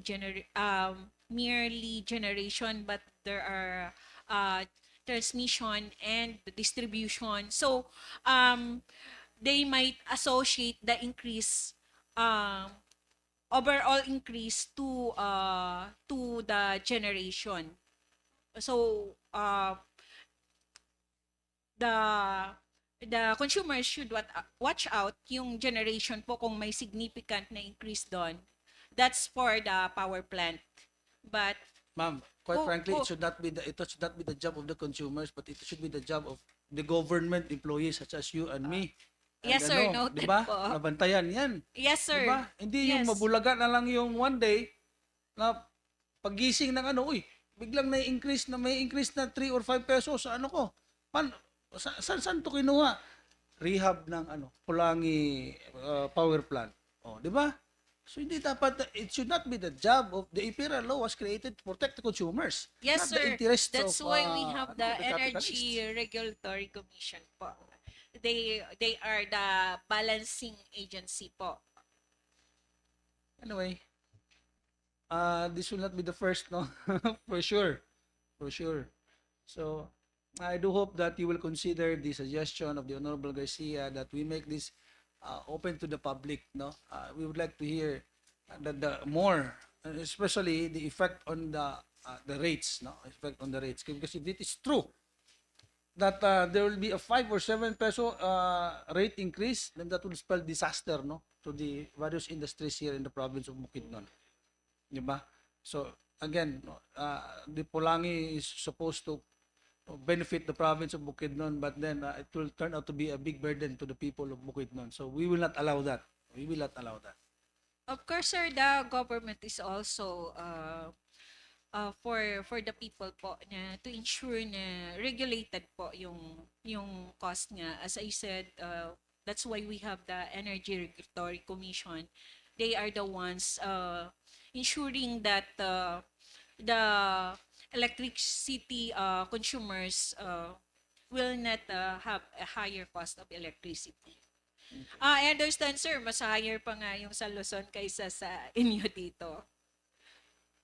Yeah, regardless, no. But we are talking about Bukidnon. Yes, sir. So any more questions from the board members of Monsanto? The majority floor leader, do you have a question? Finally, from the sponsor, Robert Garcia. Mr. Chair, thank you very much. Again, I would like to express my thanks to Ma'am Vigafria and the team from You're Pisang welcome, sir. and from SMEC and from Primex who are here. At least alam ko na kung ano na yung relationship. So again, as I said, and as joined by the presiding officer, there's still a lot of questions, and I hope that in the next invitation that we will send you, you'll still make yourselves available. Hindi naman namin, naiintindihan namin ang problema. Gusto lang namin talaga masiguro na what is enjoyed now will not be a burden in the future after the rehab. And magpasalamat din kami na at least you acceded to this invitation as a start for to dissuade us from believing that you are doing this in whispers. Yes, sir. We were also tasked to represent the Yeah. power sector assets Maybe and next time liabilities around we can invite ERC. Kasi lagi na lang si ERC ang ano na nasasabi ano dito. Ah, So Sir, maybe for now, there's no figure yet. So, ERC cannot still, ano. And then, sir, yun nga, as you may note, yung ERC po, pag nakita nila yung cost, yun yung ano. So, for now, as I said, we are on the preparatory process. So, parang it's too early to invite ERC. Because, sir, I would like to clarify that because sige what lang, we are classmate ko naman doing si is, Commissioner. ESHA, and it it is an input to the feasibility study that we are conducting. And as I said, this May, we're expecting the initial feasibility study. Sige po, will not belabor there. Ako lang, gusto ko lang na yung ni-request ko kanina, you Yes, can sir. send it to us so that we will also do our study. Yes, No, sir. we will commission our own study in the province of Bukidnon, our technical team, so that we can also tell you what we find out on these things, no? Yes, sir. I understand, sir, and we are one with you. Of course, we don't want to burden the people of Bukidnon. Salamat, ma'am, for that statement, no? I hope you can prevail over the private interest that surrounds you. Okay. Okay, sir. So many thanks also for giving us the opportunity to be with you to this afternoon. Again, it's our pleasure. Thank you, and you're most welcome to come visit Bukidnon anytime. Okay, sir. Thank you so much. Thank you very much. Okay. 5 minute recess. 5 minutes, yes.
of our internal house rule, Rules are restored. and moving also for the assumption of our regular session, Chair. Session is resumed.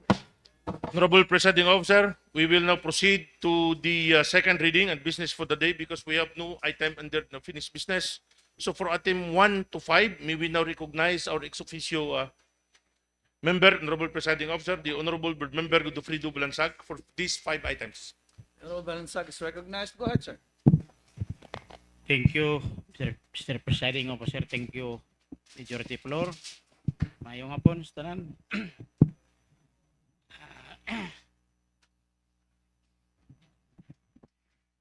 Item number 1 of the committee report is a committee report of the Committee on Barangay and Local Government, number 2026-B028.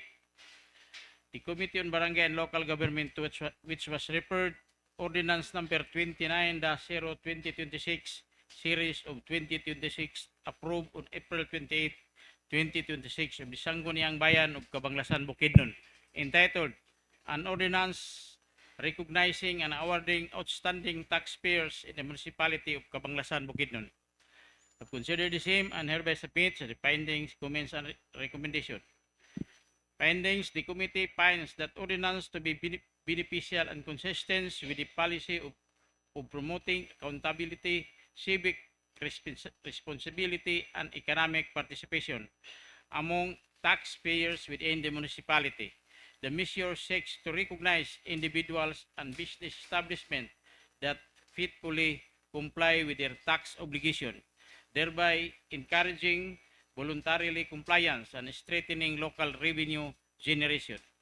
In Section 129 and 130 of the Republic Act number 7160, otherwise known as the Local Government Code of 1991, recognizes the authority of the LGUs to create sources of revenue and adopt measures that promote an efficient system of tax administration. The committee believes that recognizing exemplary taxpayers serves as an effective incentive mechanism that promotes transparency, responsibility, and cooperation between the local government and the business sector. Such recognition programs also contribute to improving tax collection efficiency and fostering a culture of good citizenship and public trust. Thus, the committee recommends the approval of the herein ordinance for being legally sound, beneficial to the public interest, and supportive of the municipality's revenue generation and governance objective. Considering the foregoing, the committee hereby recommends for the approval of ordinance number 29-2026, series of 2026, approved on April 28, 2026 of the Sangguniang Bayan of Cabanglasan, Bukidnon, for being proper and in accordance with the law and within the scope and authority of the Sangguniang Bayan concerned to enact. So recommended for approval, Mr. Chairman. There being none, motion is approved. Item number 2, Mr. Chairman, is committee reports on Committee on Barangay and Local Government number 2026-B-029.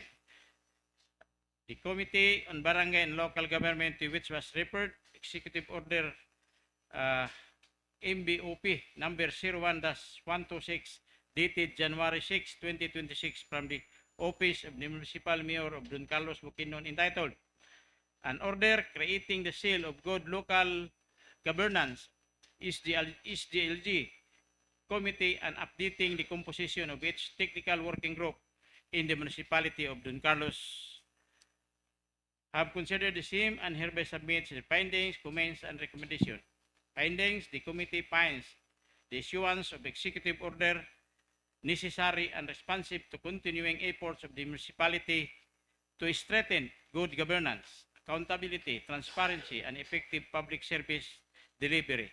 The creation of the Seal of Good Local Governance Committee and the updating of the composition of its technical working group shall enhance coordination among municipal offices and ensures the effective implementation, monitoring, and compliance with the standards sit under the SDLG program. The committee further finds that the executive order is anchored on Section 16 of the Local Government Code of 1991, otherwise known as the General Welfare Clause, which authorizes local government units to promote the general welfare of their constituents through efficient and accountable governance. Likewise, the measure is consistent with the objectives of the Department of Interior and Local Government in institutionalizing excellence in local governance through the sale of good local governance program.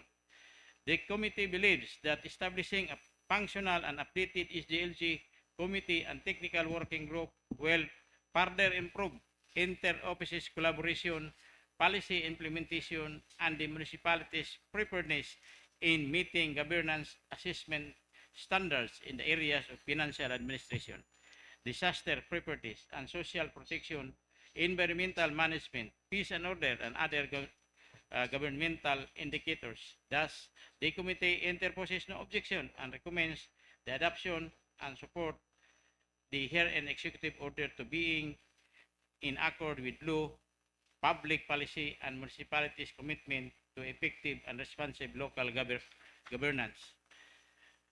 Recommendation: considering the foregoing, the committee hereby recommends for the approval of Executive Order Number 01-2026, dated January 6, 2026, from the Office of the Municipal Mayor of Don Carlos, Bukidnon, for being proper and in accordance with the law and within the scope of authority of the local chief executive concerned to promulgate. So recommended for approval, Mr. Chairman. Second, objections, comments? There are none. Motion is approved. Again, item number 3 is another MBOP committee report of the Committee on Barangay and Local Government number 2026-B-030. The Committees on Barangay and Local Government to which was referred Executive Order number 05-2026, dated January 5, 2026, from the Office of the Municipal Mayor of Don Carlos, Bukidnon, entitled An Order Reconstituting the Municipal Composite Validation and Assessment Task Team of the Municipality of Don Carlos, Bukidnon, for the implementation of Barangay Road Clearing Operation, Barco, or the cleanest barangays, and HAPAG as barangay, identifying its members, their duties and functions, providing guidelines in the assessment and recognition and other purposes. Have considered the same and hereby submits the findings, comments, and recommendation. Findings: the committee finds the issuance of executive order necessary in strengthening the implementation of programs and initiatives geared towards environmental management, cleanliness, public safety, and effective barangay governance within the municipality of Don Carlos. The reconstitution of municipal composite validation and assessment task team is essential in ensuring proper coordination, monitoring, validation, and assessment of barangay compliance and participation in municipal programs and recognition initiatives. The committee observes that the executive order is consistent with Section 16 of the Local Government Code, otherwise known as the General Welfare Clause, which empowers local government units to adopt measures that promote health, safety, ecological balance, and general welfare of their constituents. Likewise, the measure supports the national government's advocacy on road clearing operation, environmental sanitation, and community participation in governance and development programs. In addition, the committee believes that the establishment and reconstitution of MC, Municipal Composite Validation Assessment Task Team, will enhance accountability, inter-office collaboration, and systematic implementation of barangay road clearing operation program and HAPAG sa barangay initiative. Furthermore, the identification of the duties and function of the task team and the adoption of clear assessment guidelines will contribute to the transparency, efficiency, and fairness in the evaluation and recognition of the participating barangays. Thus, the committee recommends the adoption and support of the executive order for being responsive, commitment to effective local governance, environmental stewardship, and community development in the municipality of Don Carlos, Bukidnon. Recommendation: considering the foregoing, the committee hereby recommends for the approval of Executive Order numbers 005-2026 dated January 5, 2026 from the Office of the Municipal Mayor of Don Carlos, Bukidnon for being proper and in accordance with the law and within the scope of authority of the local chief executive concerned to promulgate. So recommended for approval, Mr. Presiding Officer. Objections, comments, there being none, motion is approved. Item number 4 is again committee report on barangay and local governments number 2026-B-031. The committee on barangay and local government to which was referred executive order number 011-2026 dated February 18, 2026 from the office of the Municipal Mayor of Don Carlos, Bukidnon entitled an order recognizing the project monitoring and inspection committee in the municipality of Don Carlos. Have considered the same and hereby submits the findings, comments, and recommendation. Findings: the committee finds the recognition of municipal project monitoring and inspection committee is necessary to strengthen the municipality's monitoring and inspection system for all ongoing and completed infrastructure and development projects, ensuring that implementation is consistent with the approved plans, specification, timelines, and allocated budgets. It likewise aims to enhance transparency, accountability, and efficiency in the delivery of basic services through oversight mechanism. This initiative is anchored on Republic Act 7160, otherwise known as the Local Government Code of 1991, which mandates local government units to exercise administrative supervision over local projects and ensure effective governance in the utilization of public funds. It is also aligned with the Republic Act number 9184 or the Government Procurement Reform Act and its implementing rules and regulation, which emphasize the importance of monitoring and evaluation in ensuring that government projects are properly implemented in accordance with procurement standards and contractual obligation. The reorganization of the PMIC is expected to improve coordination among offices, ensure timely identification of project issues, and strengthen the municipality's capacity to deliver quality infrastructure projects that meet establishment standards. It further supports the local government's commitment to good governance, fiscal responsibility, and efficient public service delivery. Recommendation: considering the foregoing, the committee hereby recommends for the approval of Executive Order number 011-2026 dated February 18, 2026 from the Office of the Municipal Mayor of Don Carlos, Bukidnon for being proper and in accordance with the law and within the scope of authority of the local chief executive concerned to promulgate. So recommended for approval, Mr. Presiding Officer. Objections, comments, if there are none, motion is approved. Again, last is the item number 5 of the committee report. Committee report of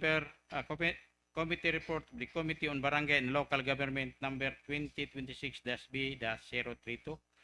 The Committee on Barangay and Local Government, to which was referred ordinance number 032 series of 2025, approved on December 4, 2025 of the Sangguniang Panlalawigan, Bukidnon, entitled an ordinance mandating the barangay officials of the 19 barangays of the municipality of Panlalawigan, Bukidnon to regulate the construction of houses in flash flood and landslide prone areas in their respective barangays and providing penalties for violation thereof. Have considered the same and hereby submit their findings, comments, and recommendation. The ordinance is intended to strengthen local disaster risk reduction efforts by preventing unsafe and unregulated construction in hazard-prone areas, thereby safeguarding lives, properties, and public welfare. The enactment of this ordinance is anchored on Republic Act number 7160, otherwise known as the Local Government Code of 1991, which empowers the local government units to promote the general welfare and ensure the safety and security of their constituents through appropriate regulatory measures. It is also supported by the Republic Act number 10121 for the Philippine Disaster Risk Reduction Management Act of 2010, which mandates local governments to implement proactive measures for disaster prevention and mitigation, including the identification and regulation of high-risk areas. Under this ordinance, barangay officials shall be primarily responsible for the identification, monitoring, and regulation of construction activities within hazard-prone areas in coordination with the Municipal Disaster Risk Reduction and Management Office and other concerned municipal offices. These shall ensure that no residential structure constructed within declared danger zones without proper clearance and compliance with safety regulations. Barangay officials are likewise tasked to conduct regular inspection and submit appropriate reports to the municipal government for monitoring and enforcement purposes. The ordinance further provides for penalties to be imposed upon any individual or entity found violating its provision, including unauthorized construction within restricted or high-risk areas. Such penalty may be include fines and other sanctions as may be determined by the Sangguniang Bayan without prejudice to other applicable laws and administrative remedies. Thus, the committee finds the measure to be necessary, timely, and aligned with existing laws and policies aimed at protecting lives and properties in the residents of Pangantukan, Bukidnon. Recommendation: considering the foregoing, the committee hereby recommends for the approval of ordinance number 032 series of 2025 approved on December 4, 2025, the Sangguniang Bayan of Pangantukan, Bukidnon for being proper and in accordance with the law and within the scope of authority of the Sangguniang Bayan concerned to enact. She recommended for the approval, Mr. Chairman. Objections, comments? If there are none, motion is approved. Thank you, Mr. Thank you, Honorable Sir. Banansag. Sir, majority floor. Yes, Honorable Presiding Officer, we will now proceed to items number 6 to 14. For these 9 items, Honorable Presiding Officer, may we now recognize the Chairman of the Committee on Health and Civil Service, the Honorable Board Member, Dr. R.J. Pipito. Honorable Pipito is recognized. Go ahead, sir. Thank you, Mr. Presiding Officer. Item number 6 is Committee Report number 2026-C-079 of the 28th SP. On the Committee on Civil Service, to which is referred Ordinance number 2026-09, enacted on February 18, 2026 of the Sangguniang Bayan of Maramag, Bukidnon, entitled an Ordinance amending Ordinance number 2022-062, otherwise known as the organizational structure and staffing pattern of the local government unit of Maramag, specifically the Office of the Municipal Administrator by creating the position of Municipal Government Assistant Department Head 1, Salary Grade 22, and restructuring the Business Permit and Licensing Division by removing and replacing the Division Head position of Licensing Officer 4, Salary Grade 22, by Licensing Officer 3, Salary Grade 18, an existing position from the Assessment and Inspection section. Mr. Presiding Officer, the ordinance should explicitly provide for the abolition of the Licensing Officer 4 position, which shall also be included in the title of the ordinance. And 2, the revised organizational structure should be attached to the ordinance for reference.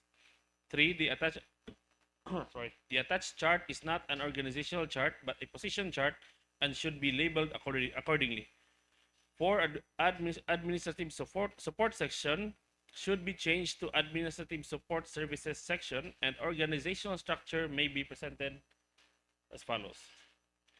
Mr. Presiding Officer, the committee after review hereby recommend to refer back ordinance number 26-09 to its origin for compliance of the stated findings. So recommended, Mr. Chair. Objections, comments? There are none. Motion is approved. Item number 7 is committee report number 2026-C-080 of the 28th SP of the Committee on Civil Service, to which is referred ordinance number 2026-022 2026-2298, 11th regular session approved on April 14, 2026 of the Sangguniang Bayan of Manolo Fortich, Bukidnon, entitled an ordinance creating the Municipal Veterinary Office, establishing its organizational structure and staffing pattern, and creating various positions.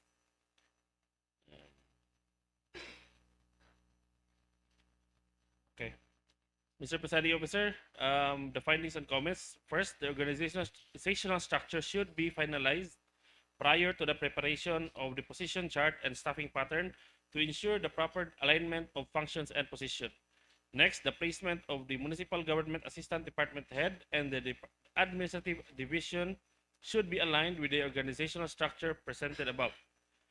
The Administrative Division should not be placed at the same level as the technical divisions, as it does not perform technical functions.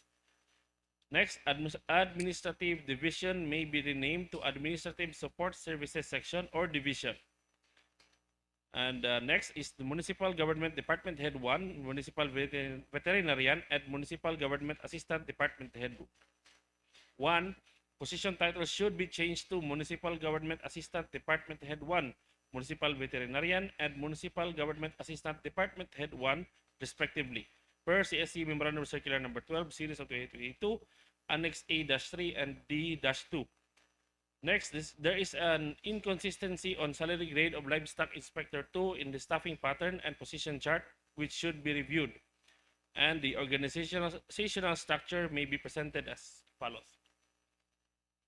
Mr. Presiding Officer, the committee, after review, hereby recommend to refer back ordinance number 2026-2298 of the 11th regular session to its origin for its compliance of the stated findings. So recommended, Mr. Presiding Officer. Objections, comments? If there are none, motion is approved.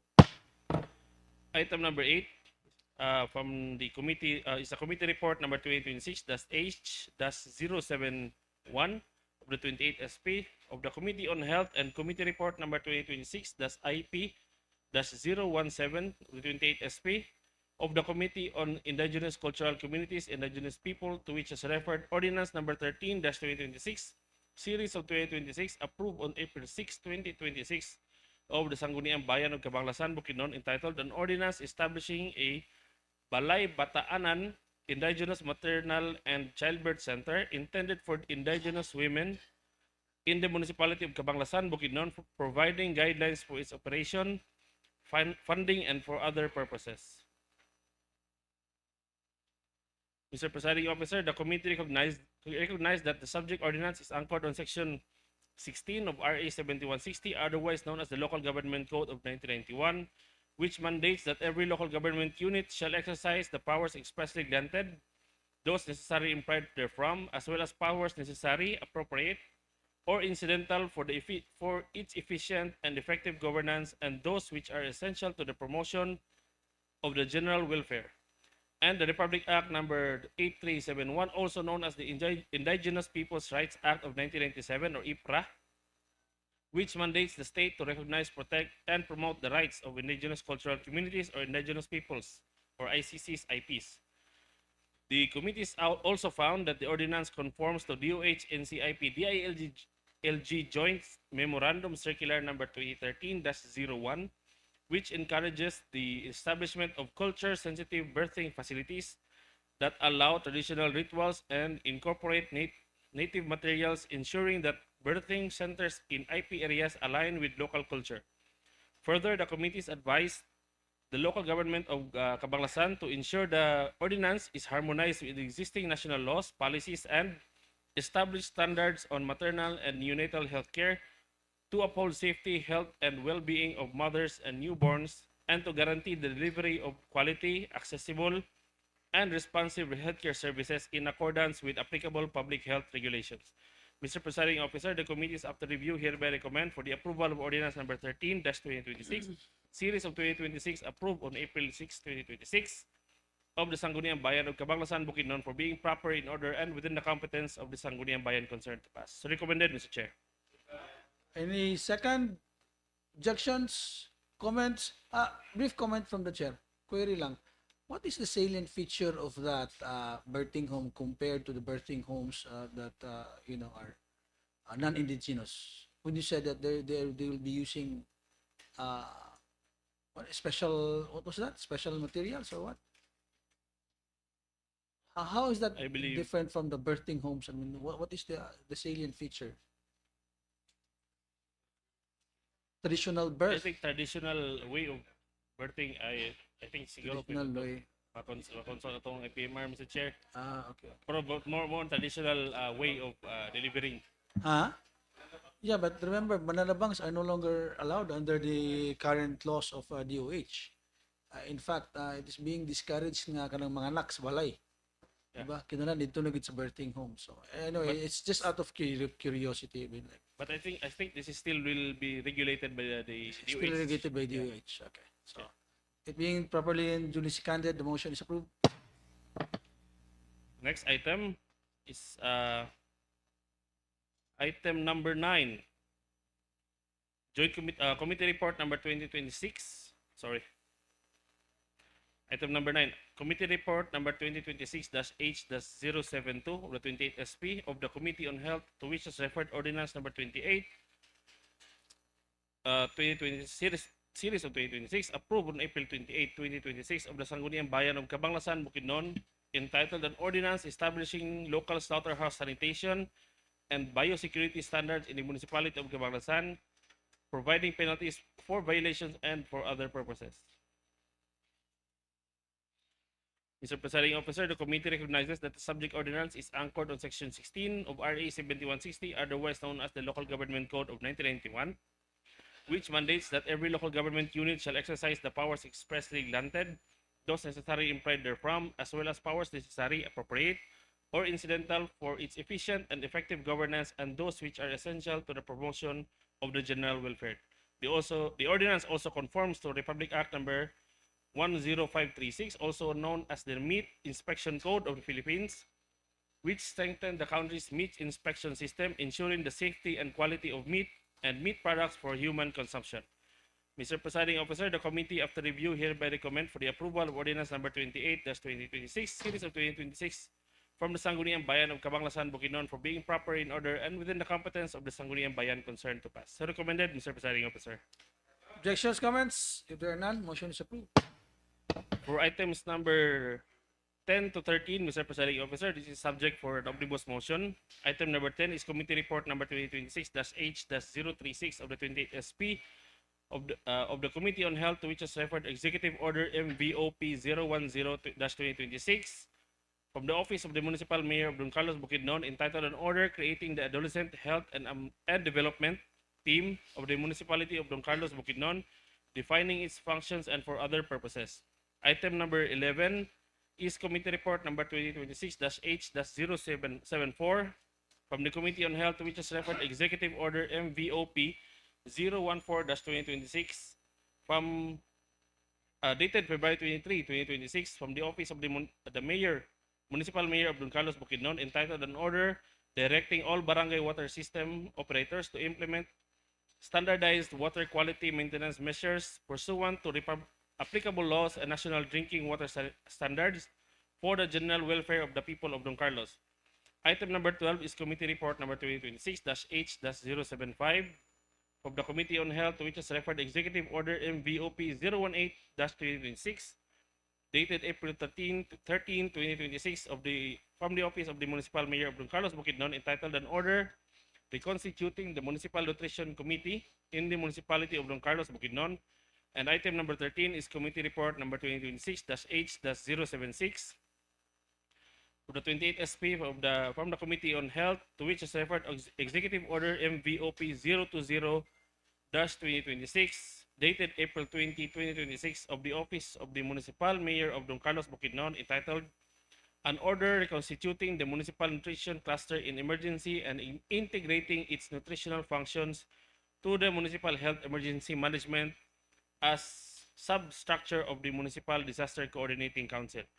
Mr. Presiding Officer, so moving for the omnibus motion for the approval of these items from item number 10 to item number 13. And So the second to the omnibus motion, the omnibus motion is hereby approved. Last item, item number 14 from the Committee on Health, to which is referred Ordinance number 045 series of 2026 approved on March 18, 2026 of the Sangguniang Panlalawigan, Bukidnon, entitled An Ordinance Amending Article Q or the PhilHealth Capitation Fund, Section 3, subparagraphs 3.b, 4.1, 3.b, 4.2, and 3.b, 4.3 of the Codified General and Special Ordinances, 3rd edition of this municipality. Mr. Presiding Officer, the committee found that the ordinance does not cite the specific PhilHealth circular that governs the sharing of the maternity care package under PhilHealth Circular Number 2024-0037, Annex F. The mandated split for non-hospital facilities is 60% for the healthcare institution as facility fee and 40% for professional fee. The ordinance should explicitly cite the circular as its governing authority. Further, the ordinance does not state the total case rate of MCP, which the current case rate is 15,000 pesos for non-hospital birthing facilities. The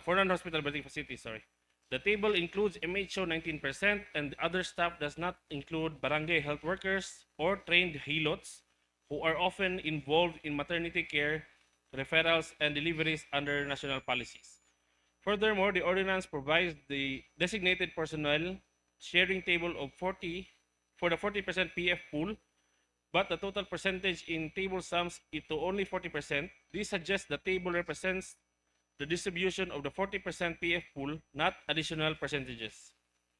Clarify that the table represents the internal distribution of 40% professional fee pool, not percentages of the total rate. Add a statement, the 40% professional fee shall be distributed among personnel as follows. Mr. Presiding Officer, the committee, after review, hereby recommend to refer back ordinance number 045 series of 2026 to its origin for the compliance of the stated findings. So recommended, Mr. Chair. Objections, comments, there being none, motion is approved, item is referred back. Thank you. Thank you, Honorable Pipito. Majority floor. Yes, Honorable Presiding Officer, proceedings to items number 15 to 23. This refers to the Committee on Appropriation, Good Government, Public Accountability. Honorable Presiding Officer, may we now recognize the gentleman from the 2nd Legislative District, the Honorable Board Member Attorney Holis C. Monsanto for these 9 items. Honorable Monsanto, please proceed, sir. Thank you, Mr. Presiding Officer. Thank you, Majority Floor Leader. This is a committee report, joint committee report, the Committee on Appropriations and on Rules and Privileges. And on the last item will be the Committee on Quasi-Judicial, Good Government and Public Accountability. As to the first resolution, this refers to Resolution number 325, the 60th SB Series of 2026, dated February 9, 2026, of the Sangguniang Panlalawigan, entitled A Resolution Adopting / Approving the Municipal Development Council Executive Committee Resolution number 3, Series of 2026, dated February 4, 2026, entitled A Resolution Integrating the Road Concreting Projects of the Comprehensive Development Plan / Local Development and Investment Program of the Municipality of Kitaw-Taw, Bukidnon. As to the findings, upon review of the resolution submitted by the LGU of Kitaw-Taw, Bukidnon, the Provincial Planning and Development Office found that resolution number 325, 60th SB Series of 2026 is consistent with the planned activities of the municipality. It was likewise found to be in order and compliant with the prescribed planning procedures. Thus, the committee, after review, hereby recommend for the approval of resolution number 325, the 60th SB Series of 2026, dated February 9, 2026, with the Sangguniang Bayan of Kitaw-Taw, Bukidnon for being proper, in order and within the competence of the Sangguniang Bayan concerned to pass. So recommended, Mr. Presiding Officer. Objections, comments, there being none, motion is approved. Next is Ordinance number 07-2026, Series of 2026, approved on March 26, 2026, with the Sangguniang Bayan of Cabanlasan, Bukidnon, entitled An Ordinance Granting Cash Incentives to Athletes Who Bring Honor to the Local Government Unit of Cabanlasan, Bukidnon. Upon review, as to the findings, upon review, the Local Finance Committee notes that the local government units have the authority to enact ordinances for the general welfare of the constituents, but they should not be contrary to the existing laws. The ordinance must adhere to and align with Article 2, Section 17 of the 1987 Philippine Constitution, and it must also consistent with Section 16 of Republic Act 7160, otherwise known as the Local Government Code.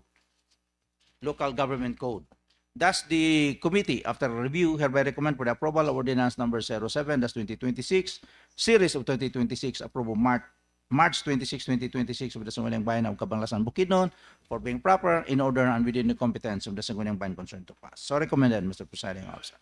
Objections, comments? There being none, motion is approved. Next is Ordinance Number 15-2026, Series of 2026, also approved on March 26, 2026 of the Sangguniang Bayan of Cabanlasan, Bukidnon, entitled An Ordinance Granting Cash Incentive and Official Recognition to Top-Notchers in Professional Board Examinations who are bona fide residents of the municipality.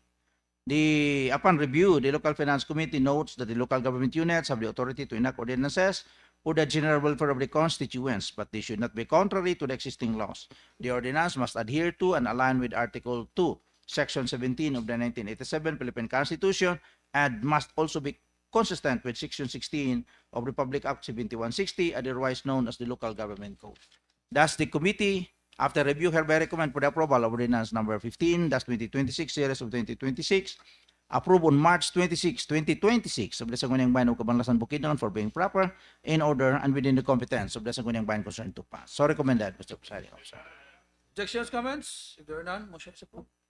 Next is Ordinance Number 16-2026, Series of 2026, approved on March 26, 2026 of the Sangguniang Bayan of Cabanlasan, Bukidnon also. An ordinance providing incentives to Purok and Sitio leaders in the 15 barangays of the municipality of Cabanlasan, Bukidnon, and appropriate funds thereof.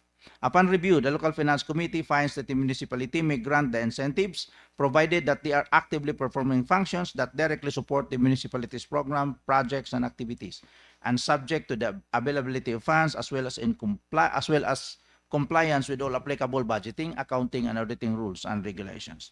Thus, the committee, after review, hereby recommend for the approval of Ordinance Number 16-2026, Series of 2026, approved on March 26, 2026 with the Sangguniang Bayan of Cabanlasan, Bukidnon, for being proper, in order, and within the competence of the Sangguniang Bayan concerned to pass. So recommended, Mr. Presiding Officer.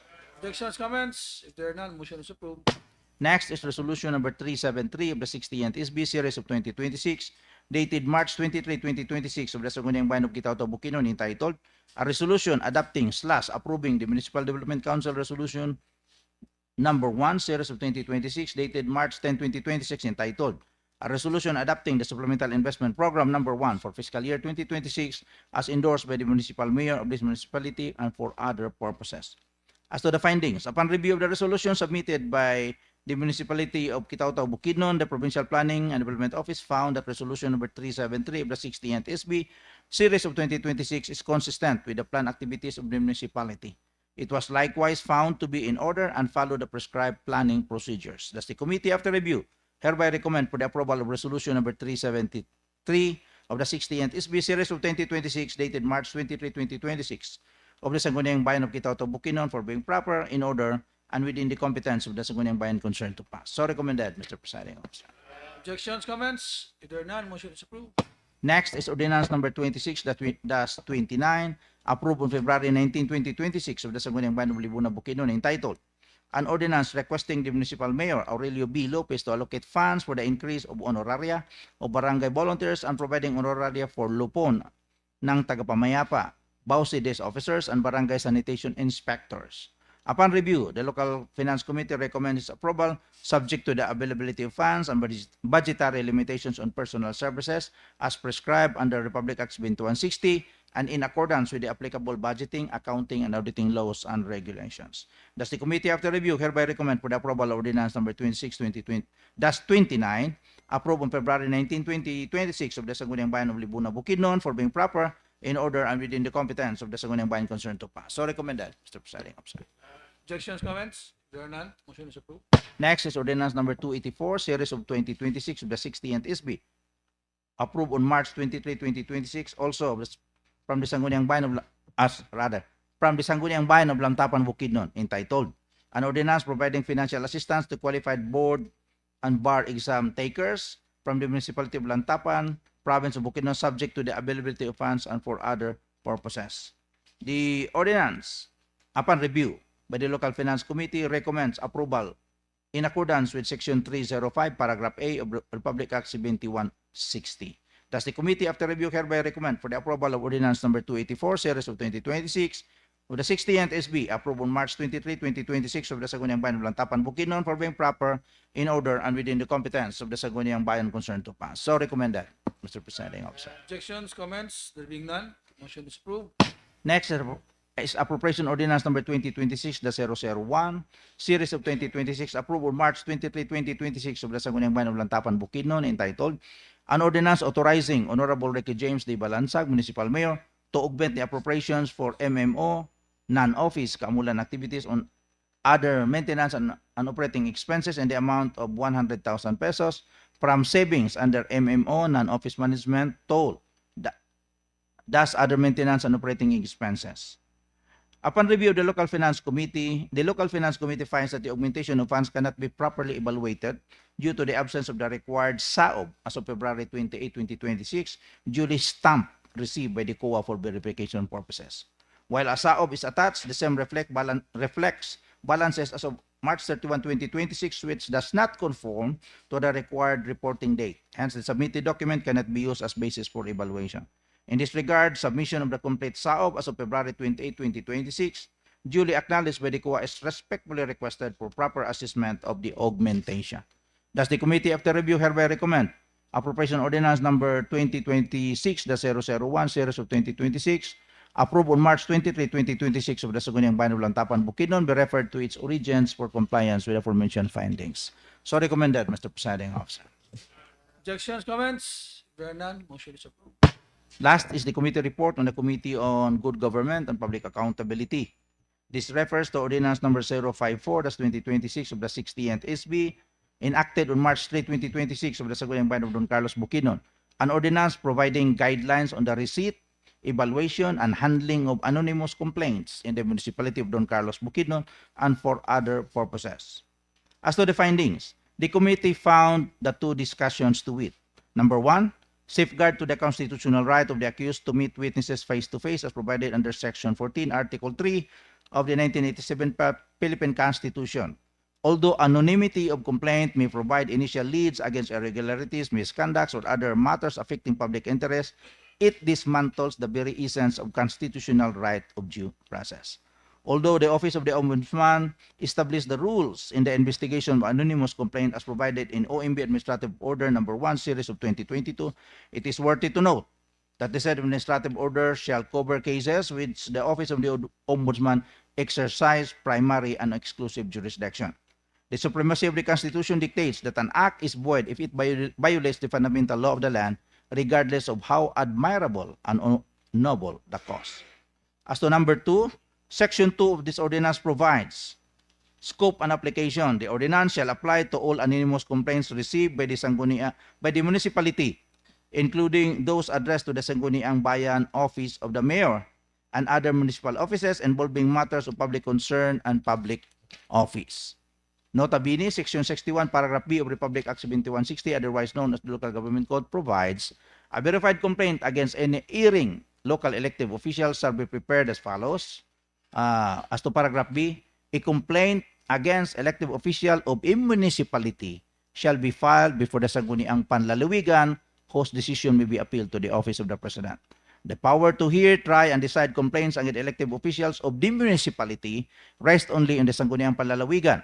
However, the Sangguniang Panlalawigan may, as a means of verification, seek assistance to the municipality regarding those complaints. As an emphasis, the municipality does not have jurisdiction on cases of disciplinary actions against elected officials of the municipality. Thus, the committee, after considering the same, hereby recommend Ordinance number 054-2026 of the 60th SB, enacted on March 3, 2026, of the Sangguniang Bayan of Don Carlos, Bukidnon, be referred back to its origins for compliance with the above-mentioned findings. So recommended, Mr. Presiding Officer. Objections, comments? There are none, motion is approved. Thank you, Mr. Presiding Officer. Thank you, Honorable Monsanto. Majority floor. Yes, Honorable Presiding Officer. We will now proceed to items number 24 to 27 for these 4 items, Honorable Presiding Officer. This is in the Committee on Education, Committee on Women Family Relation. The chairman of the committee, the birthday girl, Honorable Presiding Officer, the gentle lady from the 3rd Legislative District, the Honorable Board Member Minerva Casinabe. Gentle lady is recognized. Go ahead. Thank you, Mr. Chairman. Thank you, Majority Floor Leader. Your Honor, the Committee on Education, which was referred Executive Order Mayor Victoria Ontanillas Pizarro 008-2026, dated February 5, 2026, from the Office of the Municipal Mayor of Don Carlos Bukidnon. Before Your Honor, I will make an omnibus motion of these two executive order, and the deferment of this order is only the day. This first executive order is a Thursday, and the second is Friday. This is an order suspending all classes of private and public elementary, secondary, and tertiary school in the municipality of Don Carlos Bukidnon today, Thursday, February 5, 2026, due to the possible effects of Tropical Storm Basyang. The findings and the findings is the same. The recommendation of the committee after due deliberation hereby recommend for the approval of Executive Order of MVOP 008-2026 is being proper and in order with the law and within the scope of authority of the local chief executive to promulgate. This two executive order is in omnibus motion. So recommended for the approval of this committee report, Your Honor. Objections, comments? There being none, motion is approved. Item number 26, the Committee on Women and Family Relations, to which was referred Ordinance number 049-2026 on the 16th SB enacted on February 18 of the Sangguniang Bayan of Don Carlos Bukidnon, entitled An Ordinance Updating the Comprehensive Local Children's Code of the Municipality of Don Carlos, have considered the same and hereby submit their findings, comments, and recommendations. The committee finds that the ordinance updates the comprehensive local children's code of the municipality of Don Carlos to better address the needs, the rights, the protection of children, and upon review, the committee finds the ordinance timely, relevant, and within the authority of the local government. Section 16 of Republic Act number 7160, otherwise known as the Local Government Code of 1991, provides that every local government unit shall be exercise powers necessary and appropriate for the promotion of the general welfare, as this includes measures that protect children and ensure their development. The ordinance strengthens existing local policies by updating programs and mechanisms for children protection and development.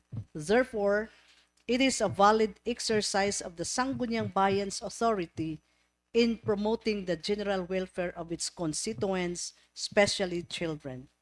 Recommendation: the committee hereby recommend for the approval of Ordinance number 049-2026 of the 16th SB enacted on February 18, 2026 of the Sangguniang Bayan of Don Carlos Bukidnon, for being proper, in order, and within the competence of the Sangguniang Bayan to enact. So recommended for the approval, Your Honor.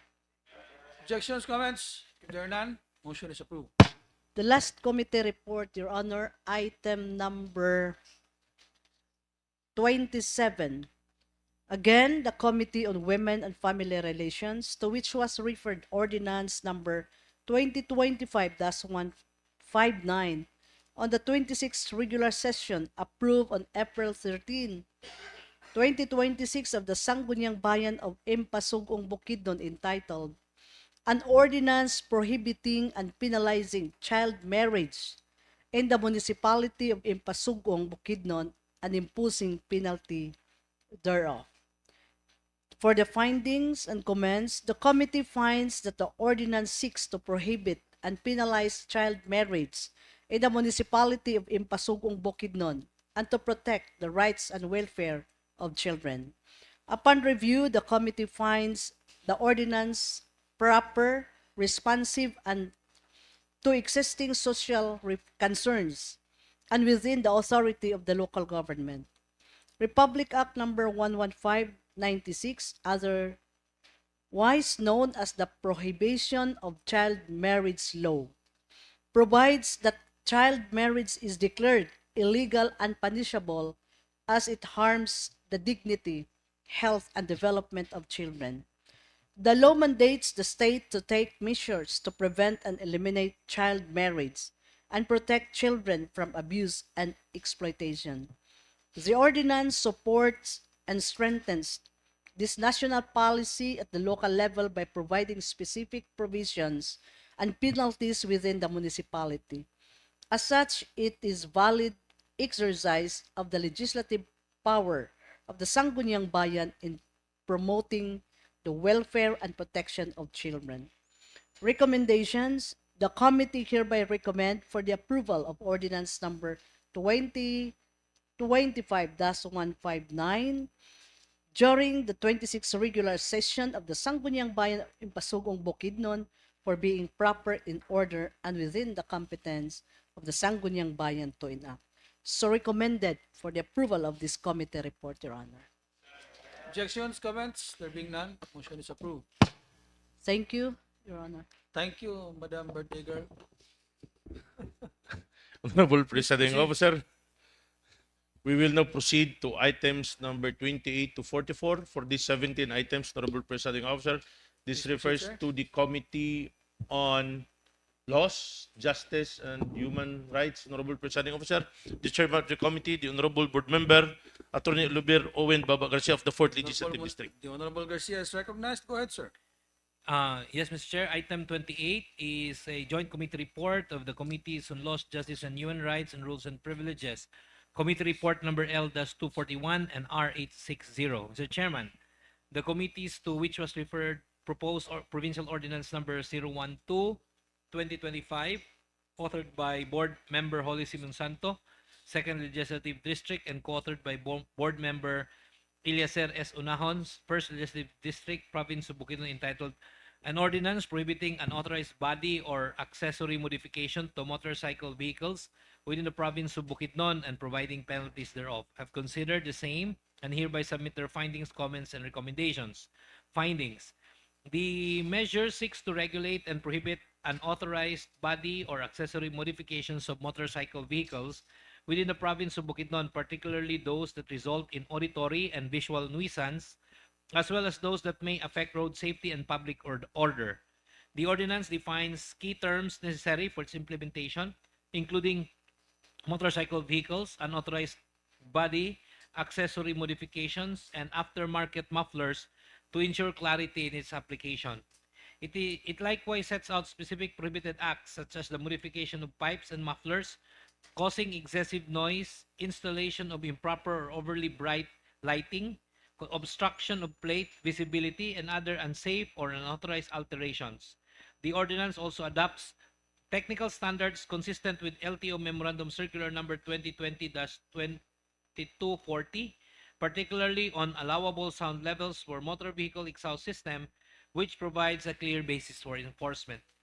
The measure provides for penalties including fines and impoundment, and holds motorcycle shops accountable when they contribute to the installation of unlawful modification.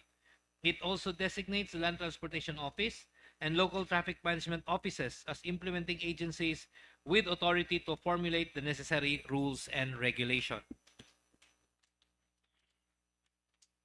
Exemptions are likewise provided for motorcycles used solely for sports competitions, motor shows, and similar activities, as well as for certain classifications such as big bikes, subject to the conditions stated in the ordinance. The committees find that the measures promote public safety, helps maintain peace and order, and contributes to the general welfare of the province. It likewise It is likewise in line with the 1987 Constitution of the Philippines, which underscores the state's duty to maintain peace and order and protect life, liberty, and property, and is within the authority of the Sangguniang Panlalawigan pursuant to Republic Act number 7160. Further, that no provision in the proposed ordinance that is contrary to existing laws, rules, and regulations. As manifested, the committees further include Board Member Garcia as co-author of the proposed legislative measure. Recommendations. The committees, after due deliberation, careful study, hereby recommend for approval of proposed Provincial Ordinance number 012-2025, authored by Board Member Holly Simon Santos, 2nd Legislative District, and co-authored by Board Member Ilacer Esunhan, 1st Legislative District, and Board Member Oliver Owen Garcia, 4th Legislative District, Province of Bukidnon, for being in accordance with law and within the authority of the Sangguniang to pass. So recommended, Mr. Chair. Objections, comments? If there are none, motion is approved. Item number 29 to 35 are ordinances from the municipality of Don Carlos. These 6 items are approved. And with that, Mr. Chair, may I pass an omnibus resolution Please to approve Committee Report number L-242, 243, 244, 245, 246, and 247. 248. 249. 248 lang. Pasok ka na ng 249. Okay. Okay. And I would like to read the title, Mr. Chair. Please proceed. Item number 29 is an ordinance providing temporary road closure of Burgos Street from Resma Residence to Crossing La Chica Residence and 40th Street from St. Martin to Ducusin Commercial Building from 5 p.m. of January 16, 2026 to 12 noon of January 18, 2026 in the municipality of Don Carlos, Bukidnon. Committee Report number 243, an ordinance implementing a one-strike policy prohibiting the entry of minors into drinking establishments where minors are not allowed and providing penalties for violation thereof. Committee Report number 244 is an ordinance prohibiting elected officials from participating in the distribution of financial assistance pursuant to Section 19 of Republic Act number 12314 and the pertinent provisions of the General Appropriations Act and providing administrative sanctions in accordance with the Commission on Audit and Civil Service Commission rules. Committee Report number 245 is an ordinance mandating full disclosure and regular furnishing of all programs of works of the municipal government of Don Carlos to the members of the Sangguniang Bayan in compliance with the principle of transparency, accountability, good governance, and effective legislative oversight.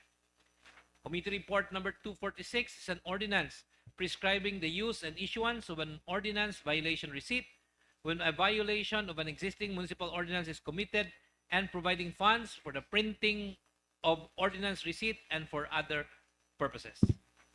Committee Report number 247 refers to an ordinance for the temporary closure of the road from Loyola School of Don Carlos Incorporated to the Seventh-day Adventist 40th Avenue Street to allow the Kaamulan dancers to conduct street dancing practice from 6 p.m. to 10 p.m. effective March 18, 2026 until April 14, 2026. Finally, Committee Report number 248 is an ordinance providing for the temporary road closure adjacent to the Don Carlos Parish Church, particularly from the roadside of the church to the entrance of the parish covered court and the road in front of the entrance of the new parish rectory in order to facilitate the preparation and conduct of the Misa sa Pagkabanhaw from 6 p.m. of March 28, 2026 to 6 a.m. of April 5, 2026 on for other purposes. Mr. Chair, recommending for the approval of the said committee reports. Objections, comments? If there are none, motion is approved. Item number 42. Ay, sorry.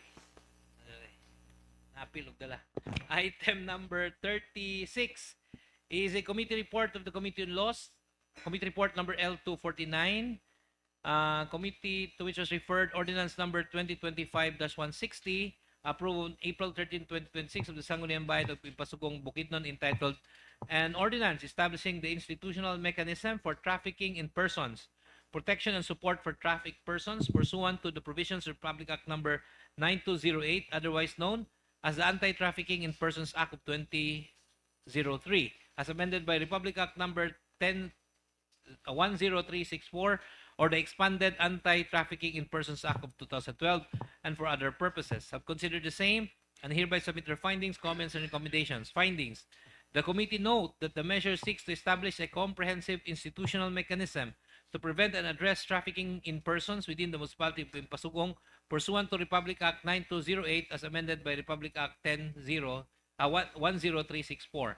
The ordinance provides for the creation of the Local Committee on Anti-Trafficking and Violence Against Women and Children, LCAT-VAUC, with clearly defined composition, powers, and functions. The ordinance also provides support services for victims, including financial assistance, rehabilitation, and access to social services. In addition, the measure mandates information and advanced advocacy campaigns and the institutionalization of observances such as the World Day Against Trafficking, promoting awareness at the community level. The committee finds that the measure is aligned with the policies and provisions of Republic Act 9208, otherwise known as the Anti-Illegal Trafficking in Persons Act of 2003, which serves as the national framework to address trafficking in the Philippines. Recommendations. The committees, after careful study, hereby recommend for the approval of Ordinance Number 2025-160, 26 regular session, approved on April 13, 2026 of Sangguniang Panlalawigan, Bukidnon, for being proper, in order, and within the scope of the Sangguniang Tuinak. So recommended, Mr. Chair. Objections, comments? There being none, motion is approved. Item number 37 to 41 are all from the municipality of Lantapan, Bukidnon. This covers committee report number 279, 280, 286, 287, and 290, all of 2026. These are all, 5 items are approved, Mr. Chair. So may I now pass an omnibus motion to approve committee report number 250, committee entitled An Ordinance or Reviewing the Ordinance Institutionalizing the Clean As You Go policy in all food establishments and public places in the municipality of Lantapan, Bukidnon. Committee report number 251, an ordinance prohibiting minors from driving any type of motorized vehicle within the municipality of Lantapan, Bukidnon, prescribing penalties for violation thereof and for other purposes. Committee report L252, an ordinance providing guidelines for the temporary closure of roads within the municipality of Lantapan and for other purposes. Committee report number 253, an ordinance amending ordinance number 51, series of 1996, expanding the prohibition of smoking in public utility vehicles, restaurants, and public offices to cover all public places in the municipality of Lantapan, providing for designated smoking areas, strengthening enforcement mechanism, and imposing penalties therefore. And finally, committee report number 254, an ordinance institutionalizing the annual municipal-wide celebration of Teachers' Day in the municipality of Lantapan, providing funds for its implementation. Reiterating my motion, Mr. Chair, to approve the said committee report. So moving, Mr. Chair. Objections, comments? There being none, motion is approved. Item number 42 is committee report number L-255 from the Committee on Laws, Justice, and Human Rights.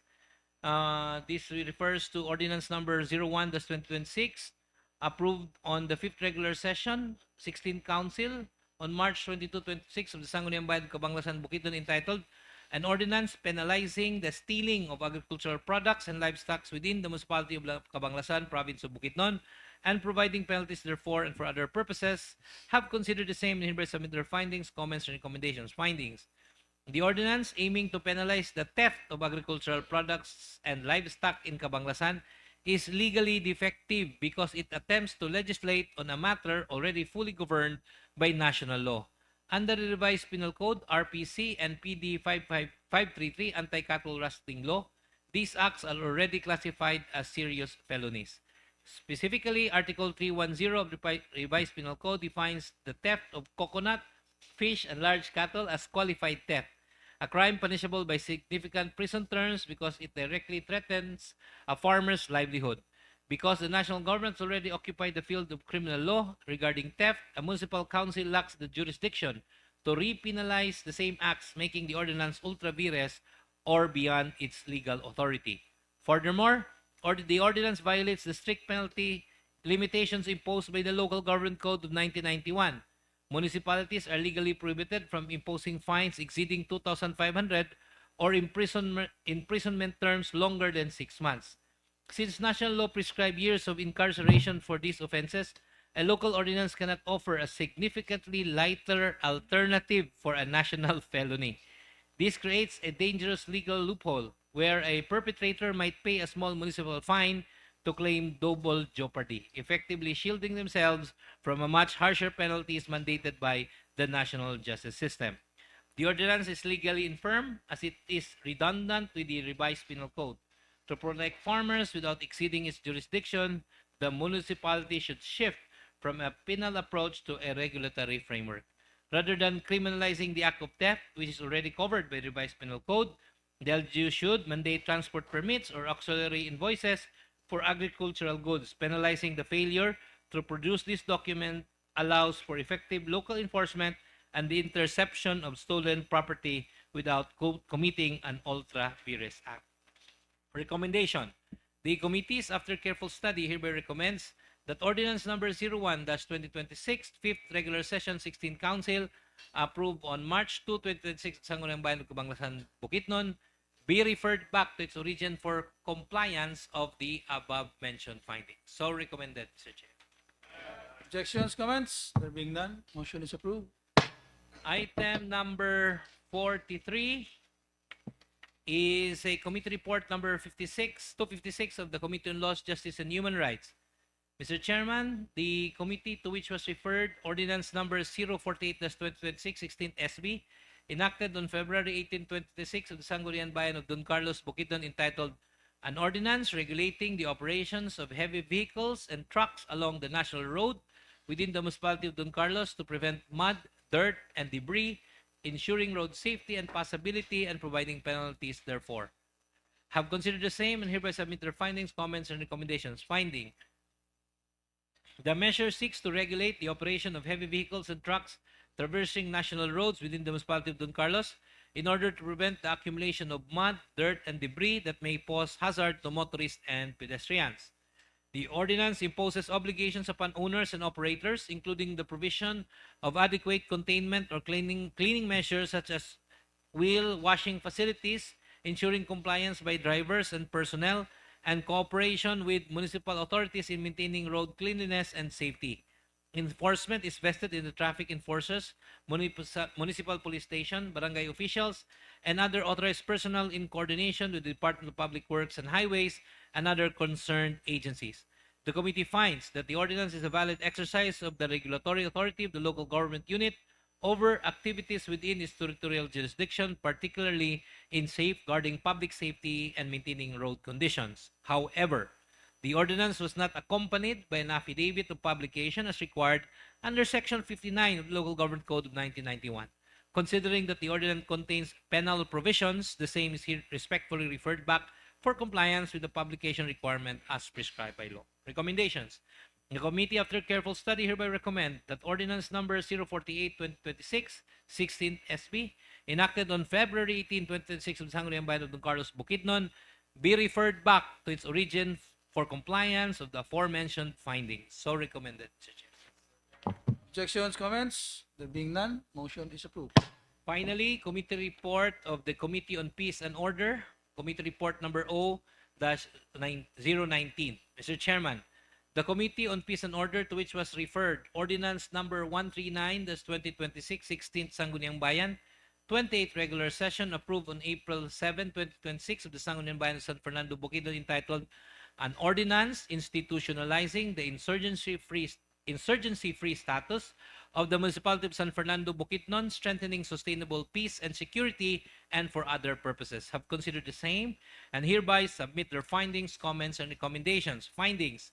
The ordinance seeks to institutionalize the insurgency-free status of the Municipality of San Fernando, Bukidnon by establishing a comprehensive policy framework aimed at sustaining peace, security, and development within the locality. The measure recognizes that peace and security are essential to sustainable development and promotes a whole-of-nation approach through coordination among government agencies, civil society, indigenous peoples, and the private sector. It adopts mechanisms aligned with national peace and security initiatives, including convergence programs and community-based development strategies.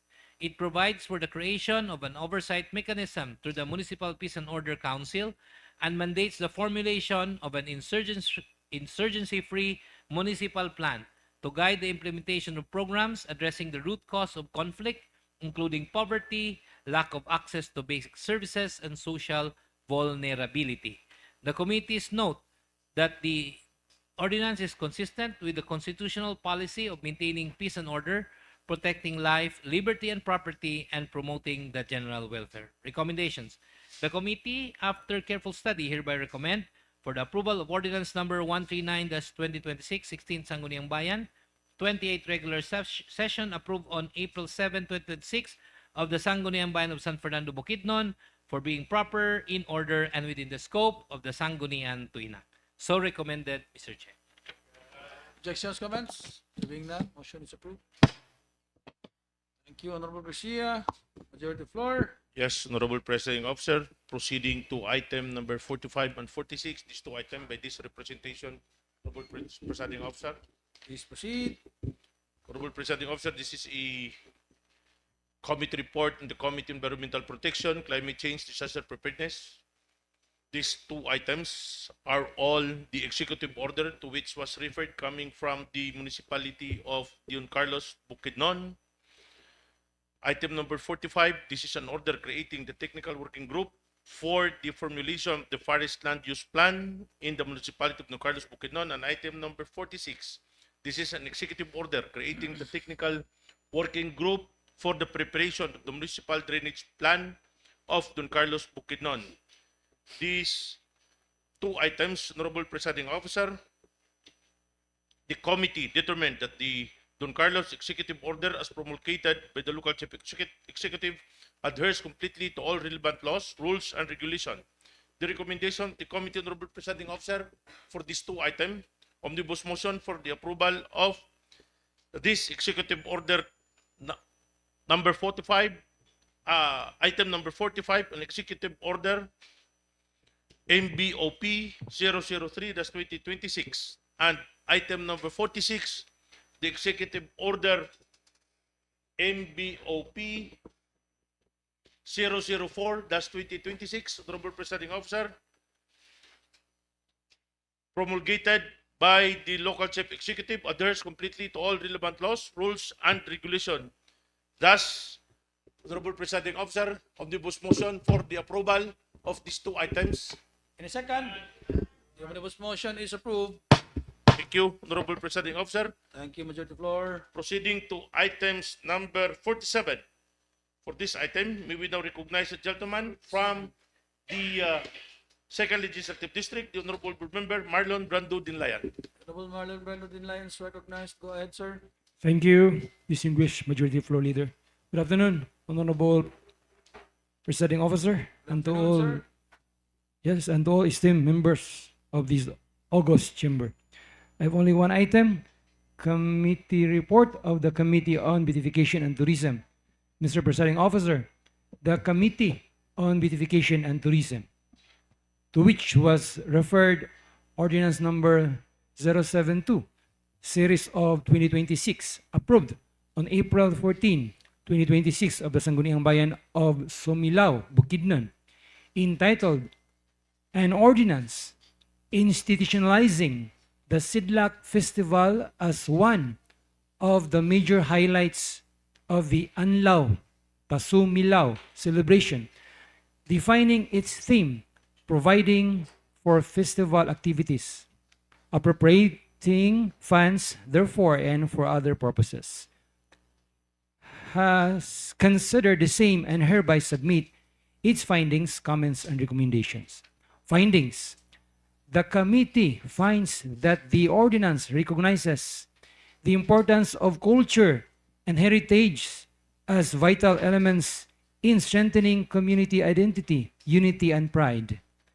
The institutionalization of the Sidlak Festival rooted in the local legend, Kun Sumilaw Da, meaning when the lights come again, symbolizes hope, renewal, and resilience among the people of Sumilaw.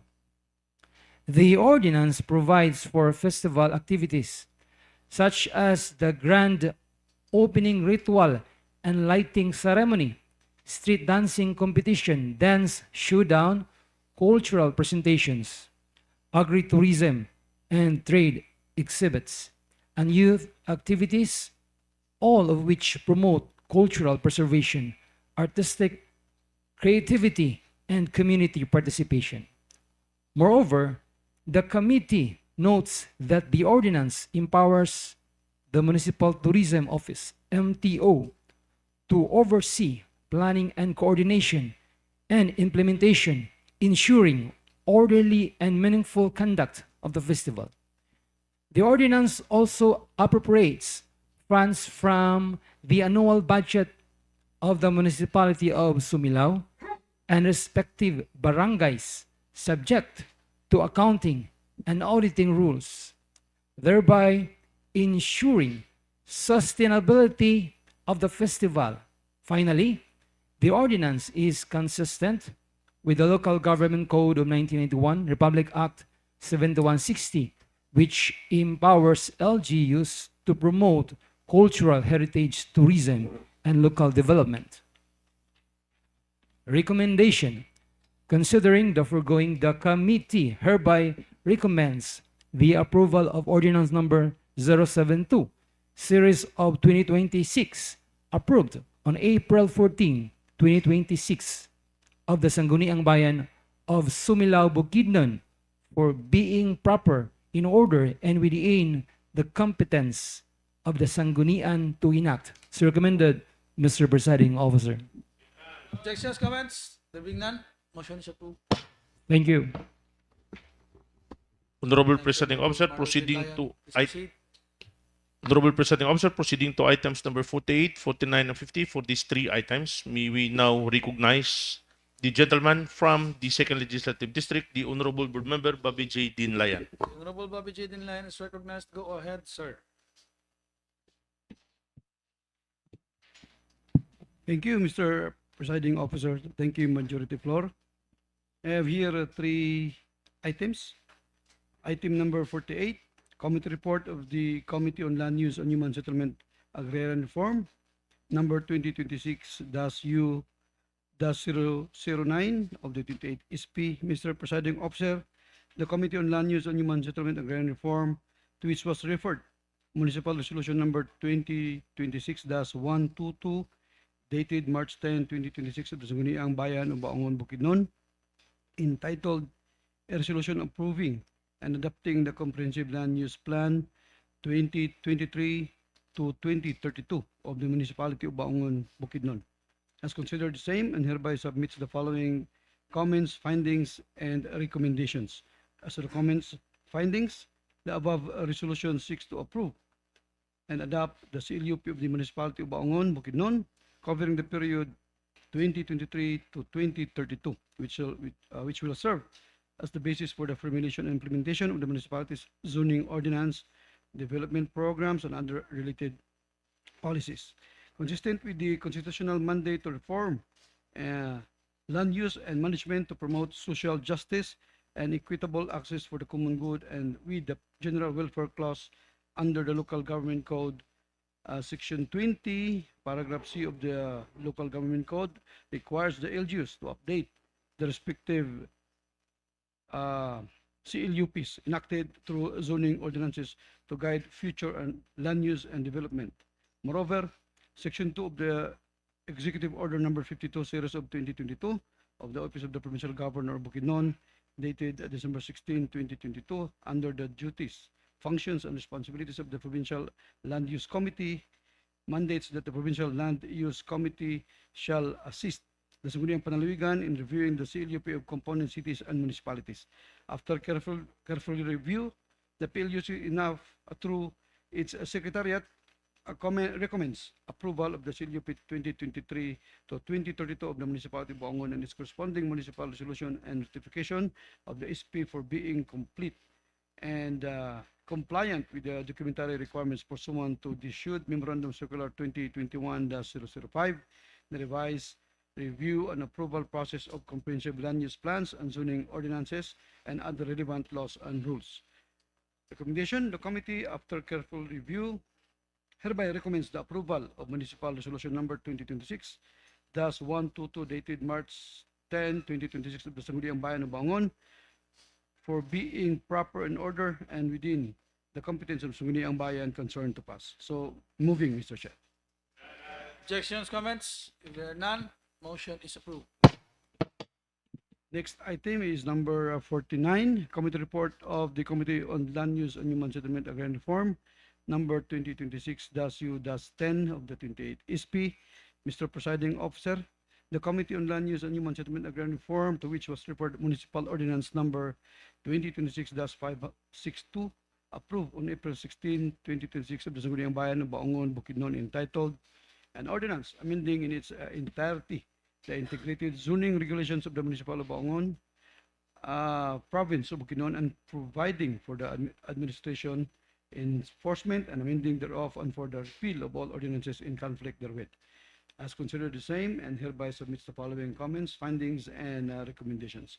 As to the comments, findings, the above ordinance seeks to wholly amend the integrated zoning regulations of the Municipality of Buangon, Bukidnon, in accordance with its powers under the Local Government Code to formulate and amend zoning regulations via local ordinances. Accordingly, amendments must align with the LGU's updated comprehensive land use plan, pass through legislative and public review, and ensure no diminution of national standards. Consistent with the constitutional mandate to reform land use and management, to promote social justice and equitable access, and with the general welfare clause under the LGC, the existing regulations by the Department of Human Settlements and Urban Development, or they should mandate LGUs to review and amend their CLAPs and corresponding zoning ordinances periodically. As the PLUC finds the CLUP 2023 to 2032 of the Municipality of Buangon, Bukidnon complete and compliant with the documentary requirements pursuant to the issued Memorandum Circular 2021-005, the revised review and approval processes of comprehensive land use and plans and zoning ordinances and other relevant laws and rules. The amendment of the integrated zoning regulations of the Municipality of Buangon, Province of Bukidnon, is likewise deemed lawful and proper to align with the updated CLUP of the municipality.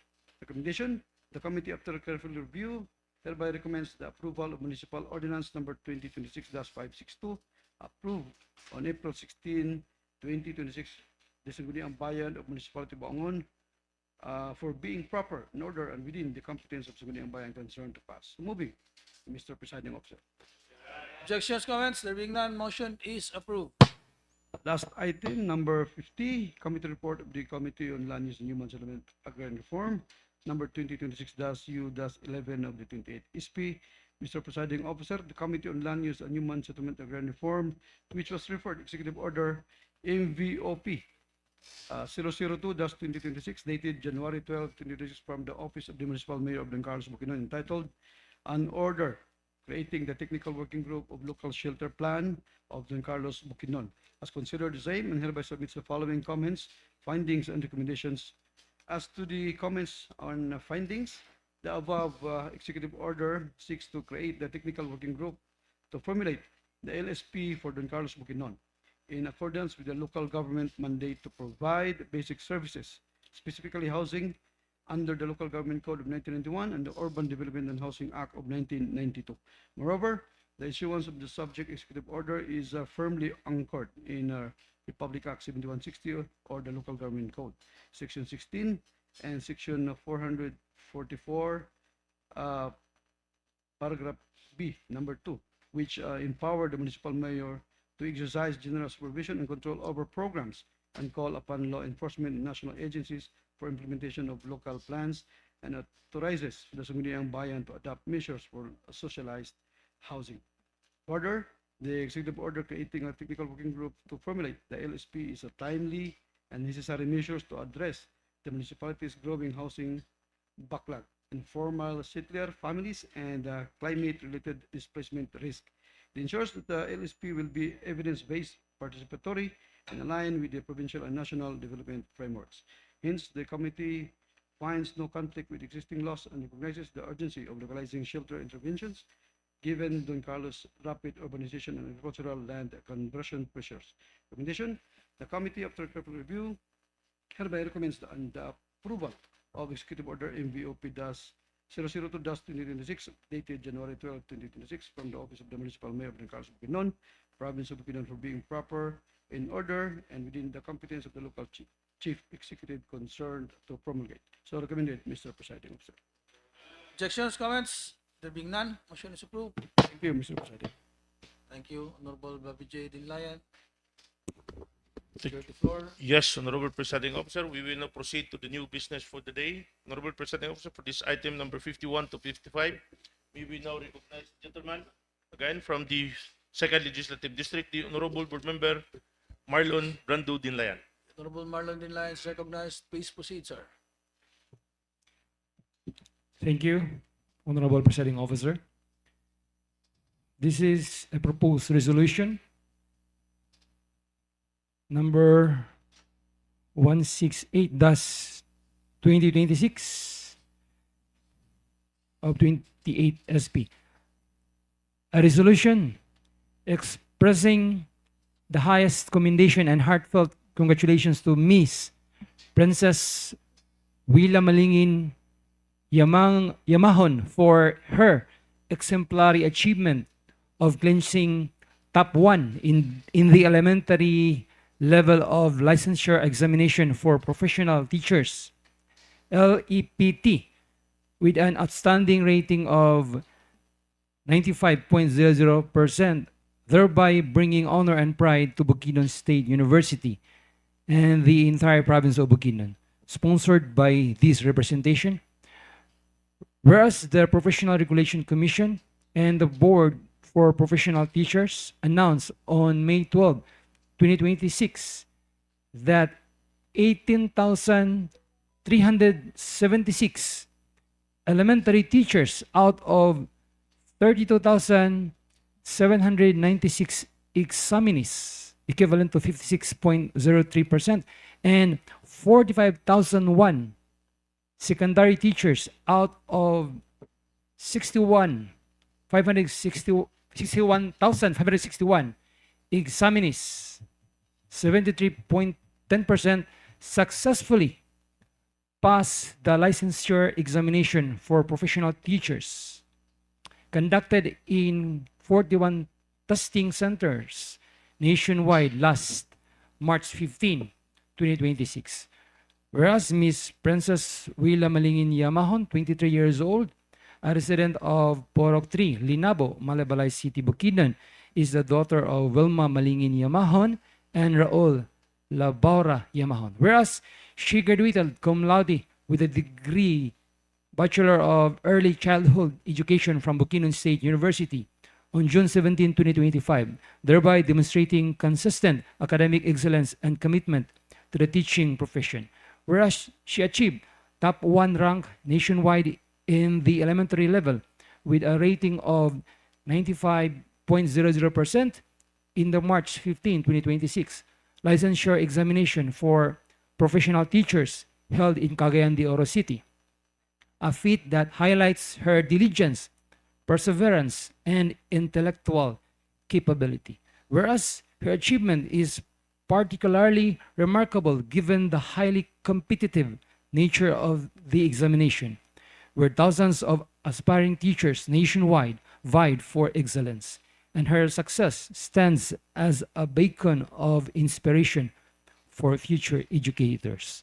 Whereas her accomplishment brings immense honor and pride not only to her family and alma mater, but also the city of Malabalay and the entire province of Bukidnon, serving as a living testament to the province's tradition of producing outstanding professionals.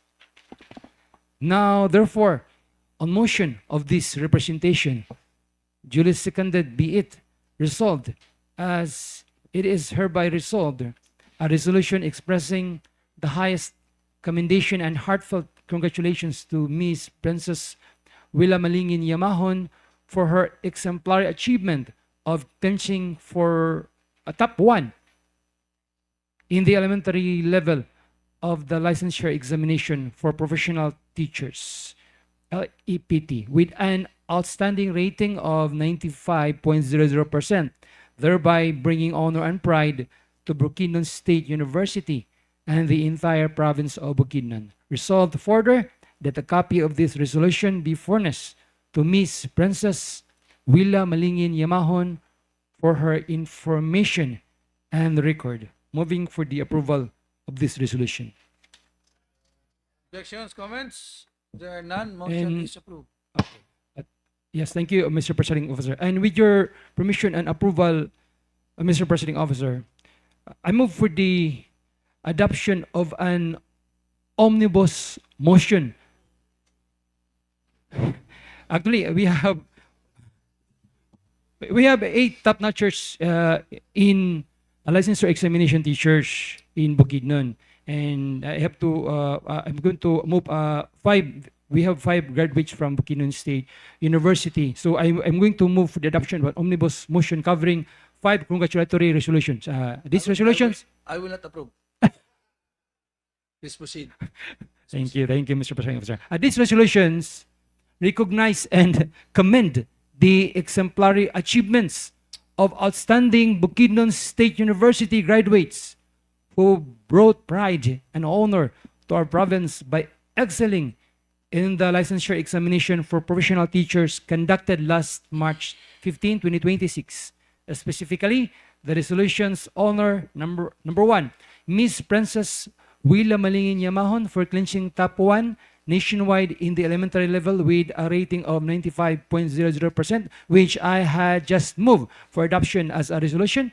And number 2, Miss Sophia Aquain Agahot Parista for achieving top 5 nationwide in the elementary level with a rating of 93.80%. Number 3, Mr. Elkan Tumarlas Salumintao for securing top 5 nationwide in the elementary level with a rating of 93.80%. The same with which I read, Miss Sophia Parista. And number 4, Miss Shikaina Pilin Juso Saison for attaining top 8 nationwide in the elementary level with a rating of 93.20%. And number 5, Mr. Ayan Ferd S. Tamung for clinching top 8 nationwide in the secondary level with a rating of 93.60%. And their diligence, perseverance, and intellectual capability serve as an inspiration to future educators and a testament to the excellence of Bukidnon State University and the people of Bukidnon. Therefore, I respectfully move for the adoption of these 5 resolutions under one omnibus motion. So moving. Objections, comments? Unanimously seconded. The omnibus motion is hereby approved. Thank you, Mr. Presiding Officer. Thank you, Honorable Marlon Dinlayan. Thank you, Honorable Presiding Officer. Proceeding to items number 56 and Please proceed 57. with your For this, omnibus motion also. yeah, for these 2 items, Honorable Oh. Presiding Officer, the gentleman from 4th Legislative District, the Honorable Member of RGP to. Honorable Peter is recognized. Go ahead, sir. Di man pwede ma-omnibus, dahil lahi man. Anyway, Mr. Presiding Officer, item number 56 is proposed resolution number 173-2026 of the 28th SP, authored by this representation, entitled Resolution Urging All Cities and Municipalities in the province of Bukidnon to adopt and implement Provincial Ordinance number 2023-035R of the 28th SP, entitled An Ordinance Regulating the Conduct of Medical Missions and Similar Undertakings in the Province of Bukidnon. Mr. Presiding Officer, whereas the provincial government of Bukidnon recognizes the vital role of medical missions and similar humanitarian undertakings in promoting the health and welfare of the people, particularly in underserved and geographically isolated communities. Whereas, while medical missions provide essential healthcare benefits, there is a need to ensure that such activities are properly coordinated, ethically conducted, compliant with existing laws, and carried out by duly licensed and competent medical professionals. Whereas Provincial Ordinance Number 2023-035R, entitled An Ordinance Regulating the Conduct of Medical Missions and Similar Undertakings in the Province of Bukidnon, was enacted to establish policies, standards, and procedures to safeguard public health, ensure accountability, and promote effective coordination among concerned government agencies and organizations. Whereas the adoption of and implementation of said ordinance by all component cities and municipalities in the province of Bukidnon will strengthen local governance mechanism, ensure conformity in the regulation of medical missions, and protect constituents from unauthorized and potentially harmful medical activities. Whereas the local government units are encouraged to enact complementary measures and establish local systems consistent with the provisions and objectives of Provincial Ordinance Number 2023-035R of the 27th SP. Now, therefore, on motion by this representation and severely seconded by August body in session assembled, be it resolved as it is hereby resolved, a resolution or urging all cities and municipalities in the province of Bukidnon to adopt and implement Provincial Ordinance Number 2023-035R of the 28th SP, entitled An Ordinance Regulating the Conduct of Medical Missions and Similar Undertakings in the province of Bukidnon. Resolved further that all concerned local government units are encouraged to formulate corresponding local ordinances, policies, and monitoring mechanisms to consistent with the provisions of the Provincial Ordinance Number 2023-035R of the 27th SP. Resolved finally that copies of this resolution be furnished to all component cities and municipalities in the province of Bukidnon, Office of the Provincial Governor, and the Provincial Health Office for their information and appropriate action. So moving for the approval and adoption of this resolution, Mr. Presiding Officer. Objections, comments? There being none, motion is approved. Item number 57 is proposed resolution number 174-2026 of the 28th SP, authored by this representation, entitled a resolution adopting the Provincial Nutrition Committee Resolution number 001, series of 2026, entitled the Resolution Adopting the Provincial Nutrition Action Plan of Bukidnon for calendar year 2026 to 2028. Whereas Section 16 of Republic Act number 7160, otherwise known as the Local Government Code of 1991, provides that every local government unit shall exercise powers necessary and appropriate for the promotion of the general welfare, including the enhancement of health and nutrition services for its constituents. Whereas the province of Bukidnon continues to face nutrition challenges affecting infants, young children, adolescents, pregnant and lactating women, and other nutritionally at-risk groups across its municipalities and component cities. Whereas the National Nutrition Council advocates the formulation and implementation of local nutrition action plans aligned with the Philippine Plan of Action for Nutrition of the PPAN to effectively address malnutrition at the local level. Whereas the Provincial Nutrition Committee, or the PNC of Bukidnon, through Resolution number 001 series of 2026, adopted the Provincial Nutrition Action Plan for calendar year 2026 to 2028, which contains the province's strategic directions, programs, projects, activities, and interventions aimed at reducing all forms of malnutrition and promoting optimum nutrition among the people of Bukidnon. Whereas the Provincial Nutrition Action Plan of Bukidnon for calendar years 2026 to 2028 was formulated based on the provincial nutrition situation analysis and through consultations with concerned provincial offices, component cities and municipalities, and partner stakeholders. Whereas the Provincial Nutrition Action Plan of 2026 to 2028 serves as a comprehensive framework to strengthen interagency collaboration, mobilize resources, and ensure effective implementation of nutrition-sensitive and nutrition-specific interventions in the province of Bukidnon. Whereas the Sangguniang Panlalawigan recognizes the importance of adopting the Provincial Nutrition Action Plan 2026 to 2028 to ensure institutional support, policy direction, and sustainability of nutrition programs and services throughout the province.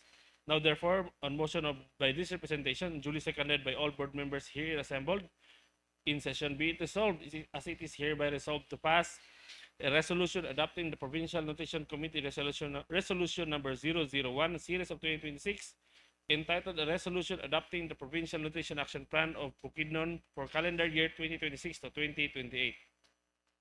Resolved further that copies of this resolution be furnished to the Office of the Provincial Governor, the Provincial Health Office, and the Provincial Nutrition Committee for their information and appropriate action. So moving for the approval and adoption of this resolution, Mr. Presiding Officer. Objections, comments? There being none, motion is approved. Thank you, Mr. Chair. Thank you, Honorable Vito. Honorable Presiding Officer, proceeding to item number 58 and 60. For these three items, by this representation, Honorable Presiding Officer, can I proceed? Majority floor. Yes, thank you, Honorable Presiding Officer. For item number 58 and 59, these are all endorsement, both dated May 12, 2026, coming from the department head, the PJSO, and the back chairman, Attorney Nestor Icajes, forwarding this to August body. The set of legal documents for item number 58. This is a YAP Dibongco Construction Corporation with an office address located at Porok P3 Landing, Balyangao, Misamis Occidental. And item number 59. This is a set of legal documents of Jorvibs Construction Corporation with an office address located at corner CM Rectog, Governor Robin Streets, Malaybalay City. These two contractors applying for the renewal of accreditation, Honorable Presiding Officer. 59 is renewal of accreditation, and item number 58, accreditation. A contractor to engage business with the provincial government of Bukidnon, having established that this firm has fully complied with the necessary obligation, essential requirements to transact business as per evaluation conducted by the Bids and Awards Committee. Thus, Honorable Presiding Officer, the omnibus motion for the approval of these two items, item number 58 and item number 59, to engage business in the provincial government of Bukidnon. So moving for the passage of this resolution approving for this accreditation of item number 58 and renewal of accreditation of item number 59, Honorable Presiding Officer. Objections, comments? There being none, the omnibus motion is hereby approved. Proceeding to item number 60, Honorable Presiding Officer, this is a letter dated April 27, 2026, from the provincial governor, the Honorable Governor Rogelio Nel Peroque, endorsing this August body a resolution to the Provincial Risk Reduction Management Council, resolution number 08-2025, entitled the resolution approving adopting the provincial camp management plan of the province of Bukidnon for favorable consideration. Thus, Honorable Presiding Officer, I move to pass a resolution approving for the request of our provincial governor for item number 60, Honorable Presiding Officer.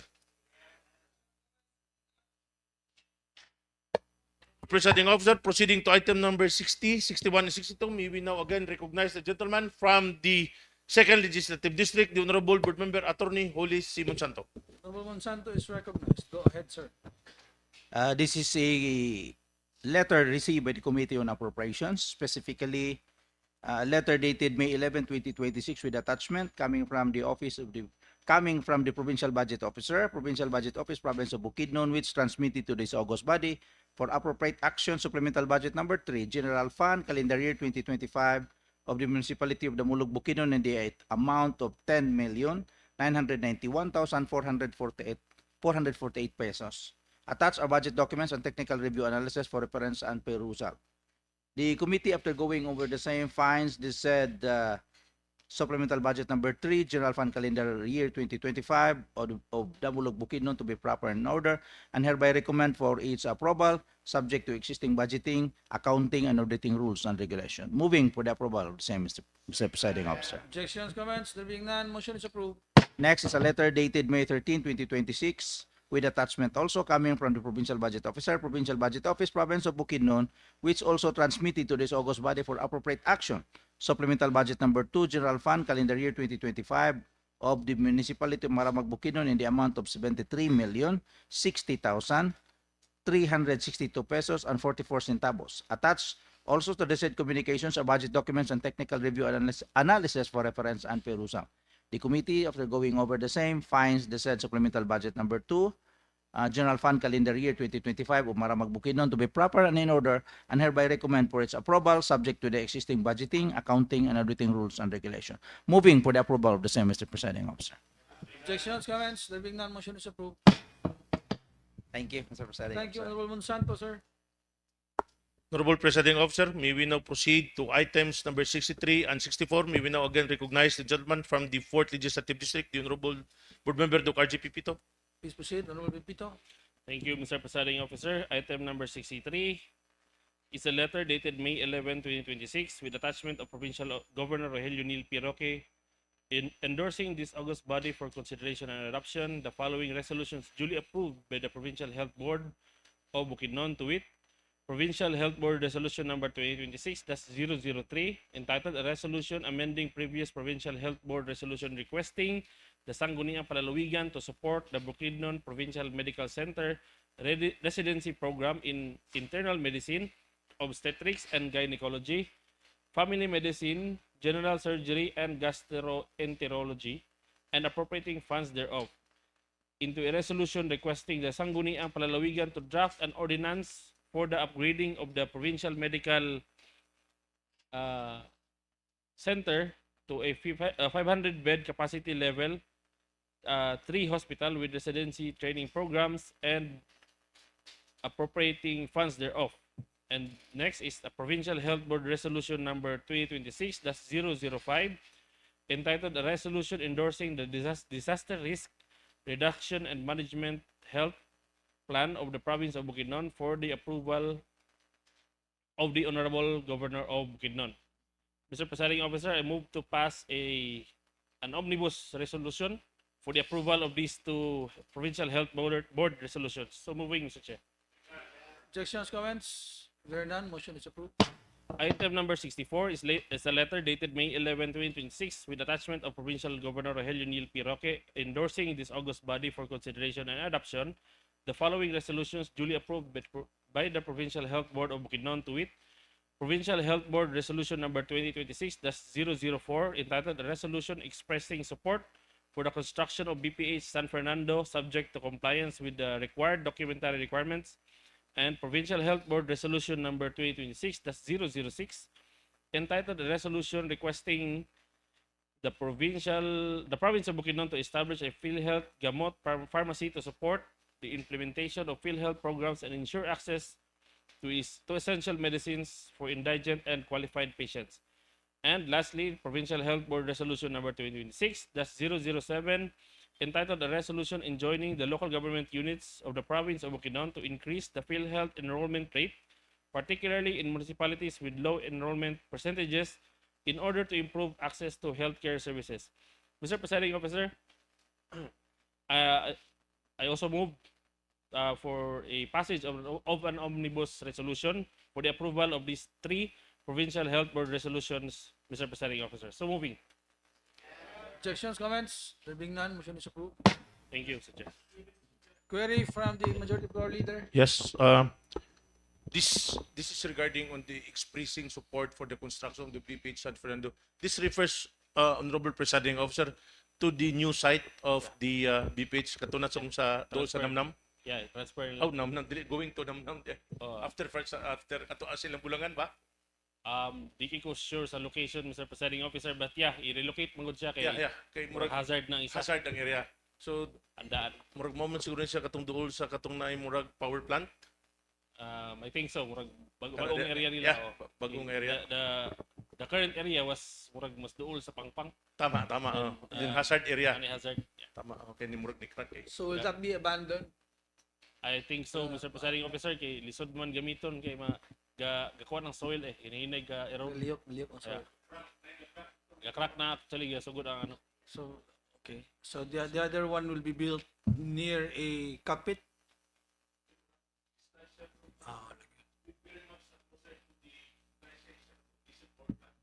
Okay. Third cockpit. After the San Fernando kining Kasi masaya kung sulod na pasyente ba, tapos bulangan makasulod. So, Pangbayad sa bill. Miss Dextrose ang tao, tari ang tao. Anyway, Thank you, Mr. Chair. off the record, yes. Thank you, Honorable Pipito. Majority floor. Yes, Honorable Presiding Officer. The last committee report in this matter, Honorable Presiding Officer, as requested by the chairman of the committee, By this representation, Honorable Presiding Officer, can I proceed from Please proceed, items sir. number 65 to 72? Please proceed, sir. Thank you, Honorable Presiding Officer. As requested by the chairman of the committee, the Honorable Board Member Attorney Albert Owen Baba Garcia, Honorable Presiding Officer, items number 65, 66, 67, and item number 70, all these items are deferred and this is referred to the committee. Items number 65, 66, 67, and item number 70. These items are all deferred and referred to the committee. For items number 68, Honorable Presiding Officer, this is a letter dated April 21. Committee on Laws. Committee on Laws. For item number 68, Honorable Presiding Officer, this is a letter dated April 21, 2026 of the Provincial Governor Rogelio Perroque requesting this August body to sign and execute the special patent application and all other necessary documents relative to the transfer of ownership of certain parcels of land intended for the Bukidnon Provincial Hospital in the BPH Kalilangan in favor of the Provincial Government of Bukidnon. The subject of parcel of land is described as survey number CSD-9443-D, block number part 48 and 49, located at West Poblacion, Kalilangan, Bukidnon. And item number 69. This is also a letter dated May 11, 2026 of the Provincial Governor Rogelio Nel Perroque requesting this August body for authority to enter into a memorandum of agreement by and between the Provincial Government of Bukidnon and the Department of Social Welfare and Development, Field Office Region 10, relative to the provisions of financial assistance to qualified individuals or families in crisis situation through the Assistance to Individuals in Crisis Situation program or IX program, where the provincial government, through Bukidnon Provincial Medical Center, the Bukidnon Provincial Hospitals of San Fernando, Maramag, Kalilangan, Manolo Fortech, Kibawi, Talakag, and Malitbog, shall collaborate with the DSWD Field Office 10 in facilitating and implementing the provision of financial assistance to eligible beneficiaries. And for item numbers 71, Honorable Presiding Officer, this is a letter dated with the attached back resolution number 2026-305 of the Provincial Governor Rogelio Nel Perroque requesting this August body for an authority to sign the contract of agreement for the project of the procurement of security services for Bukidnon Sports and Cultural Complex for PGO management with one supplier, the Private Marshal Agent Security Services Inc., for the contract cost of 3,693,025 pesos. For item number 72, Honorable Presiding Officer, this is a letter dated May 7, 2026, with the attached back resolution number 2026-313 of the Provincial Governor Rogelio Nel Perroque, requesting this August body for an authority to sign the purchase order contract agreement of the supply and delivery of one lot medical supplies for the PLO, PHRMO, and the PDRRMD, with one supplier, the Pink 24/7 Pharmacy Corporation, for the contract cost of 351,895. Omnibus motion for the approval of the request of the Provincial Governor, Honorable Presiding Officer. Objections, comments? There being none, the omnibus motion is hereby approved. Honorable Presiding Officer, we now proceed to our third and final reading. We have only one item for the third and final reading. I may now request our Secretary, Attorney Apollo Magwali, to read the ordinance number and the title. Honorable Presiding Officer. Attorney Magwali, please proceed, sir. Thank you, Honorable Presiding Officer. Third and final reading, item number 1. Ordinance number 2026-019R of the 28th SP, an ordinance changing the parenthetical title of Administrative Assistant 3 with a parenthetical title of Stenographic Reporter 2 to Administrative Assistant 3 with a parenthetical title Secretary 2 bearing plantilla item number PLO-3 under the Provincial Legal Office in the Provincial Government of Bukidnon. To those who are in favor of the approval of ordinance number 2026-01R9 of the 20th SP, say aye. The ayes have it. Ordinance number 2026-019R of the 20th SP is hereby approved on third and final reading. Your Honorable, floor. yes, Honorable Presiding Officer, we will now proceed to other communications. I move for the following. Honorable Presiding Officer, item number 1, this will be forwarded to the Committee on Laws, Justice, Human Rights for information and appropriate action. Item number 2, be forwarded to the Committee on Poverty Alleviation, Social Reform for information and appropriate action. Item number 3, be noted and forwarded to the Committee on Land Use, Human Settlement, Agrarian Reform for information reference. Item number 4 and 5, this will be forwarding to the Special Investigating Committee regarding the boundary dispute for information and appropriate action. Honorable Presiding Officer, thus move for the approval of those items enumerated. Mr. Presiding Officer. Objections, comments, there being none, motion is approved. Thank you, Honorable Presiding Officer. We will now proceed to the other matters from the board members' time. The Honorable Board Member Pipito. Then, wala na. Okay, Honorable Pito. Thank you, Mr. Presiding Officer. Mr. Presiding Officer, I would like to schedule an committee meeting next Tuesday, 9 a.m. under the Committee on Health. This with regards with the proposed ordinance number 029-2026 or the anti-detention law adoption ordinance of the province of Bukidnon. Detention law. Detention. Yeah. Law hospital detention law. Hospital detention. Yeah. Okay. I would also like to invite our representative from the Provincial Legal Office, PIDOHO, Private Hospitals Association, and our PHO, Sir Chair. Thank you. All right. So, Mr. Secretary, please take note and invite the members of the Committee on Health. This is noted, Honorable Presiding Officer. 9 o'clock. Yes. This is regarding on the Committee on Environmental Protection Climate Change. The committee meeting will be at Tuesday again. 8:30 lang. Climate change. Yeah, this is regarding on the water.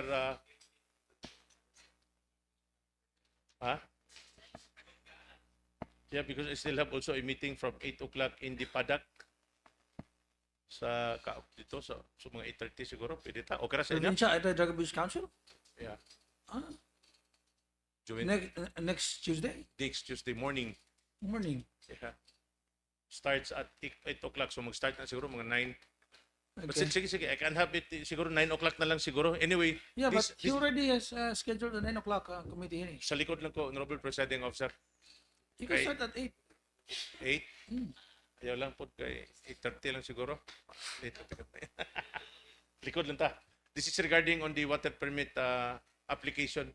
This is for posting for 15 calendar days in our bulletin board. Of which permit application of? Who's the applicant?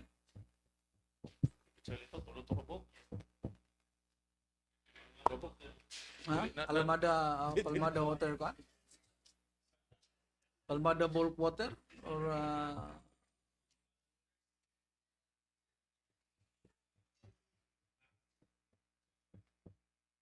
it's an ordinance. Yeah. These are all the letter coming from the National Water Rights Board, Honorable Presiding Officer, and we will coordinate with the secretary for this is actually for posting for 15 calendar days. Tuluto sila kabuk, Honorable Presiding Officer. Okay. Sige. So I think the secretary will provide all those kining mga water applicants. Only 3. Only 3. Yeah, only 3. The Committee on Environmental Protection, Climate Change, and Disaster Preparedness, Board Member, the Honorable Board Member Balansag, and also Honorable Board Member Dinlayan. Okay. Thank you, Honorable Presiding Officer. Thank you. No other other matters on the board members' time, so we will now proceed to the Secretary's time. Mr. Secretary. Thank you, Honorable Presiding Officer. Thank you, Majority Floor Leader. Honorable Presiding Officer, may I refer this important announcement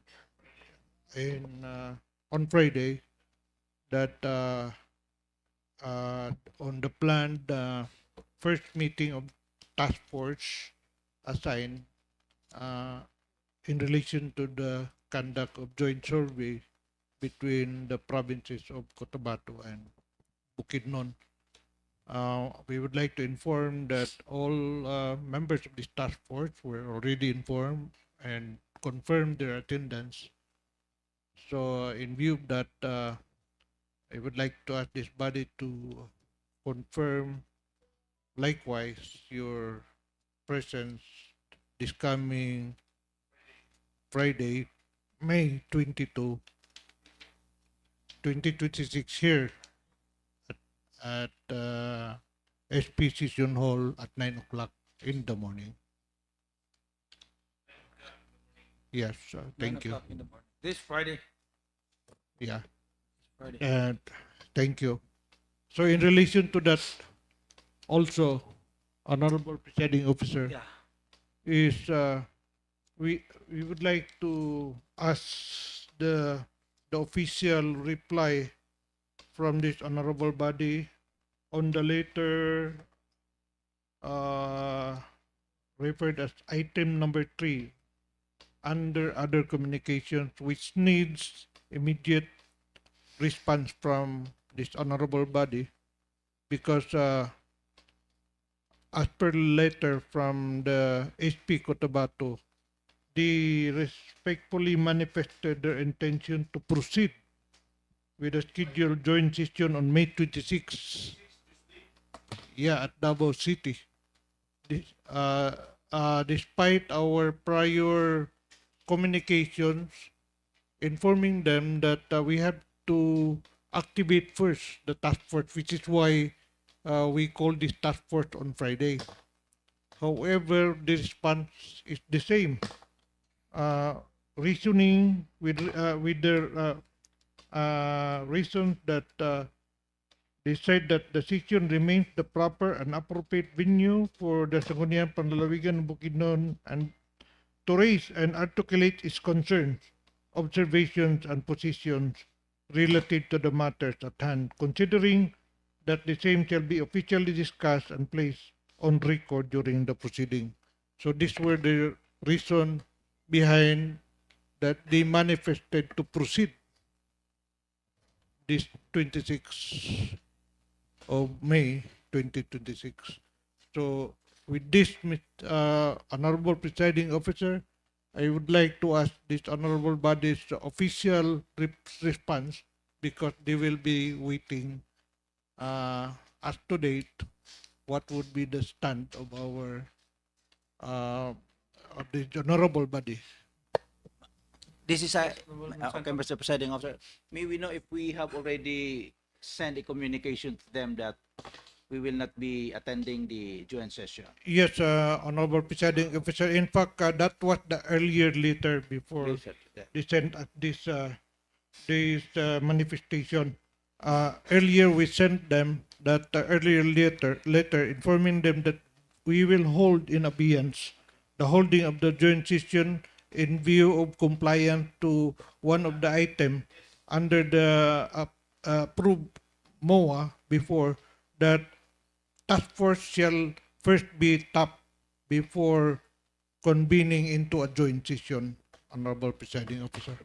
Because the communication now, as highlighted in the board, in the monitor, it respectfully manifests its intention to proceed with the scheduled joint session. So it did not say anything that it will be a must or a compulsory for us to be there. But they, despite our communication not to attend or to hold in abeyance, they still intending to proceed with the scheduled joint session. That's their choice, I believe, Mr. Presiding Officer. That's their choice. We cannot do anything. We cannot make any communication to that. If that is their intention, Mr. Presiding Officer. Just a query. Did we send them any communication that uh, prior to our um, prior to the letter na nag-ingon ta nga dito maka-attend tungod tiknalan para to kan, did we send any hint or kan nga makig-join session ta sa ilaha? Wala po ta naghatag communication.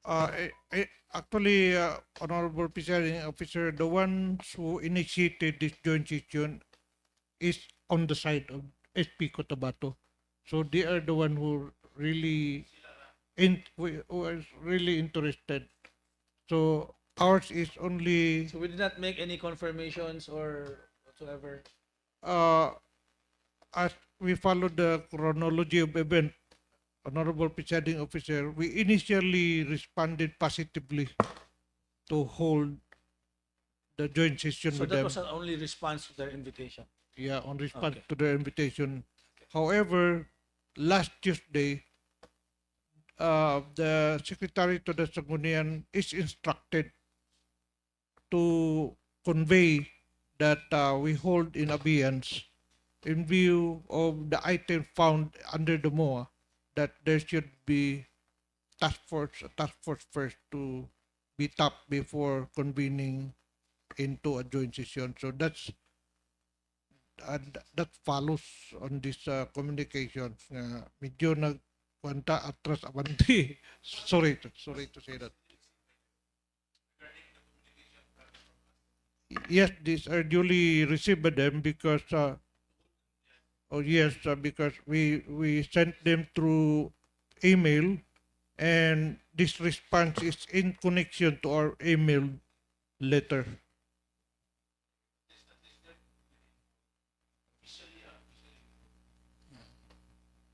Okay, so I guess that settles it. So we will wait for the result of the task force, and only then will we decide if we will continue with the con. But definitely na on a later date na. Not this not next week. Yes, Honorable Presiding Officer. Okay. So I will just inform them that the task force is in fact convening this Friday, and then we still commit to hold a joint session on the latter days. So you included that in the letter. Na i-convince and afterwards ay then tama kay John sa sila. You included that in the letter. Yes, Honorable Presiding Officer. Okay. In fact, once our task force has convened, we will still ask their own task force at the Cotabato side to likewise meet our own task force. That is the spirit and intent under the MOA for joining the joint session. Okay. Thank you. And there's one communication, no? I would like to anything else you would like to add? Other activity, Honorable Presiding Officer, this is with regards to the fund run that would likewise occur Fun on run? Bread October run? 22. Oh, Yeah, it is the SP will sponsor this activity okay. at 5 o'clock in the morning, a 3-kilometer fun run. 5 o'clock. I would like to be represented by the very fit Honorable Marlon Dinlayan. He can run in my behalf.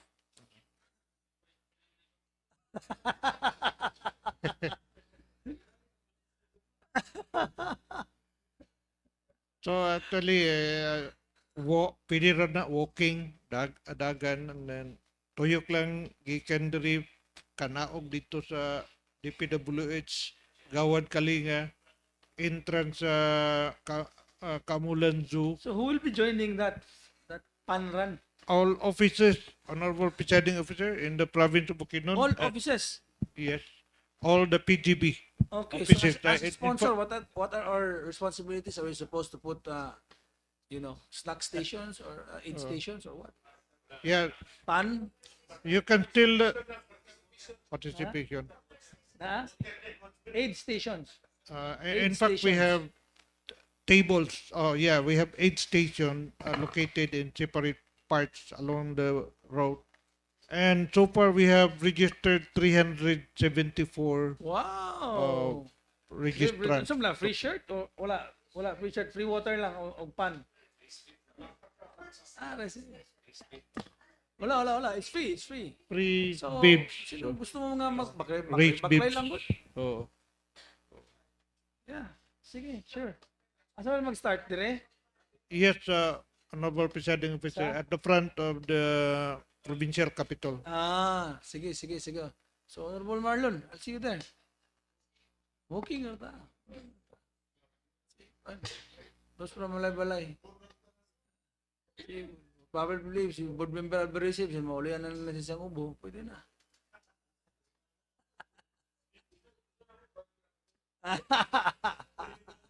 Bugiro. Okay. So, and then also now, okay, sige. So, those who are interested, no, please, we are the sponsors. And it is also very worth mentioning, no, kining the letter from the city of Malaybalay.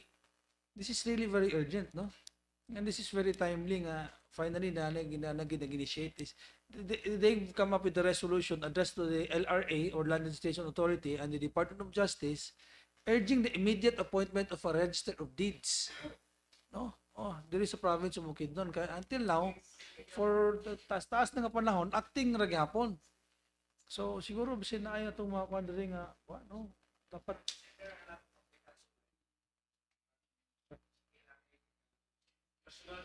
the LRA.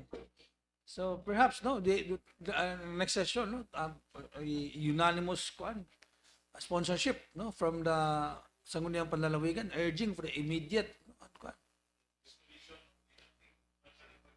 of a appointment of a for permanent register of deeds. Di ba?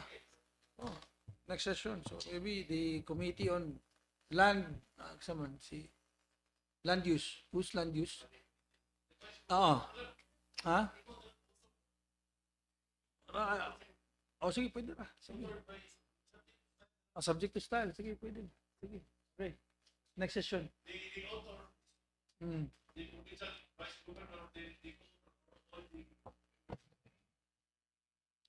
Copy, Honorable Presiding Officer. Sige, so Murag pahabol po one of the councilors in Malaybalay, Honorable Gapul, in fact, approached me and told me kung pwede ba daw makahatag og another resolution which we are now talking about to enforce their own resolution to make it stronger. Okay. Sige. We will do so. So, okay, ladies and gentlemen, before we adjourn, here is a short story about the Tinaw nga Atabay, the clear well. So, in a quiet village, there was one well that supplied water to every household. Mothers drew from it to cook for their children. Farmers drank from it after long days in the fields, and elders relied on it for their health and strength. The well was the village's most precious resource because from it flowed life itself. One day, a traveling merchant arrived and gathered the villagers around. He held up a small pouch of sparkling powder and said, "Add this to your well, and the water will shine like crystal. It will look purer, brighter, and more appealing than ever before." The powder did exactly as promised. The water sparkled beautifully, and many villagers were delighted. They praised the merchant and admired how much better the well appeared. But the village elder did not rush to celebrate. He asked, "What is this powder made of? Has it been tested? Will it truly improve the water or only change its appearance?" The merchant brushed aside the questions. "Trust me," he said. "Look at how clear the water is." The elder remained cautious. He knew that appearances can be deceiving and that what affects the whole community must be examined carefully. The well did not belong to one person. It belonged to everyone. After proper testing, the villagers discovered that the powder was harmful. Though it made the water look cleaner, it would have poisoned the very people it seemed to benefit. Because one person asked difficult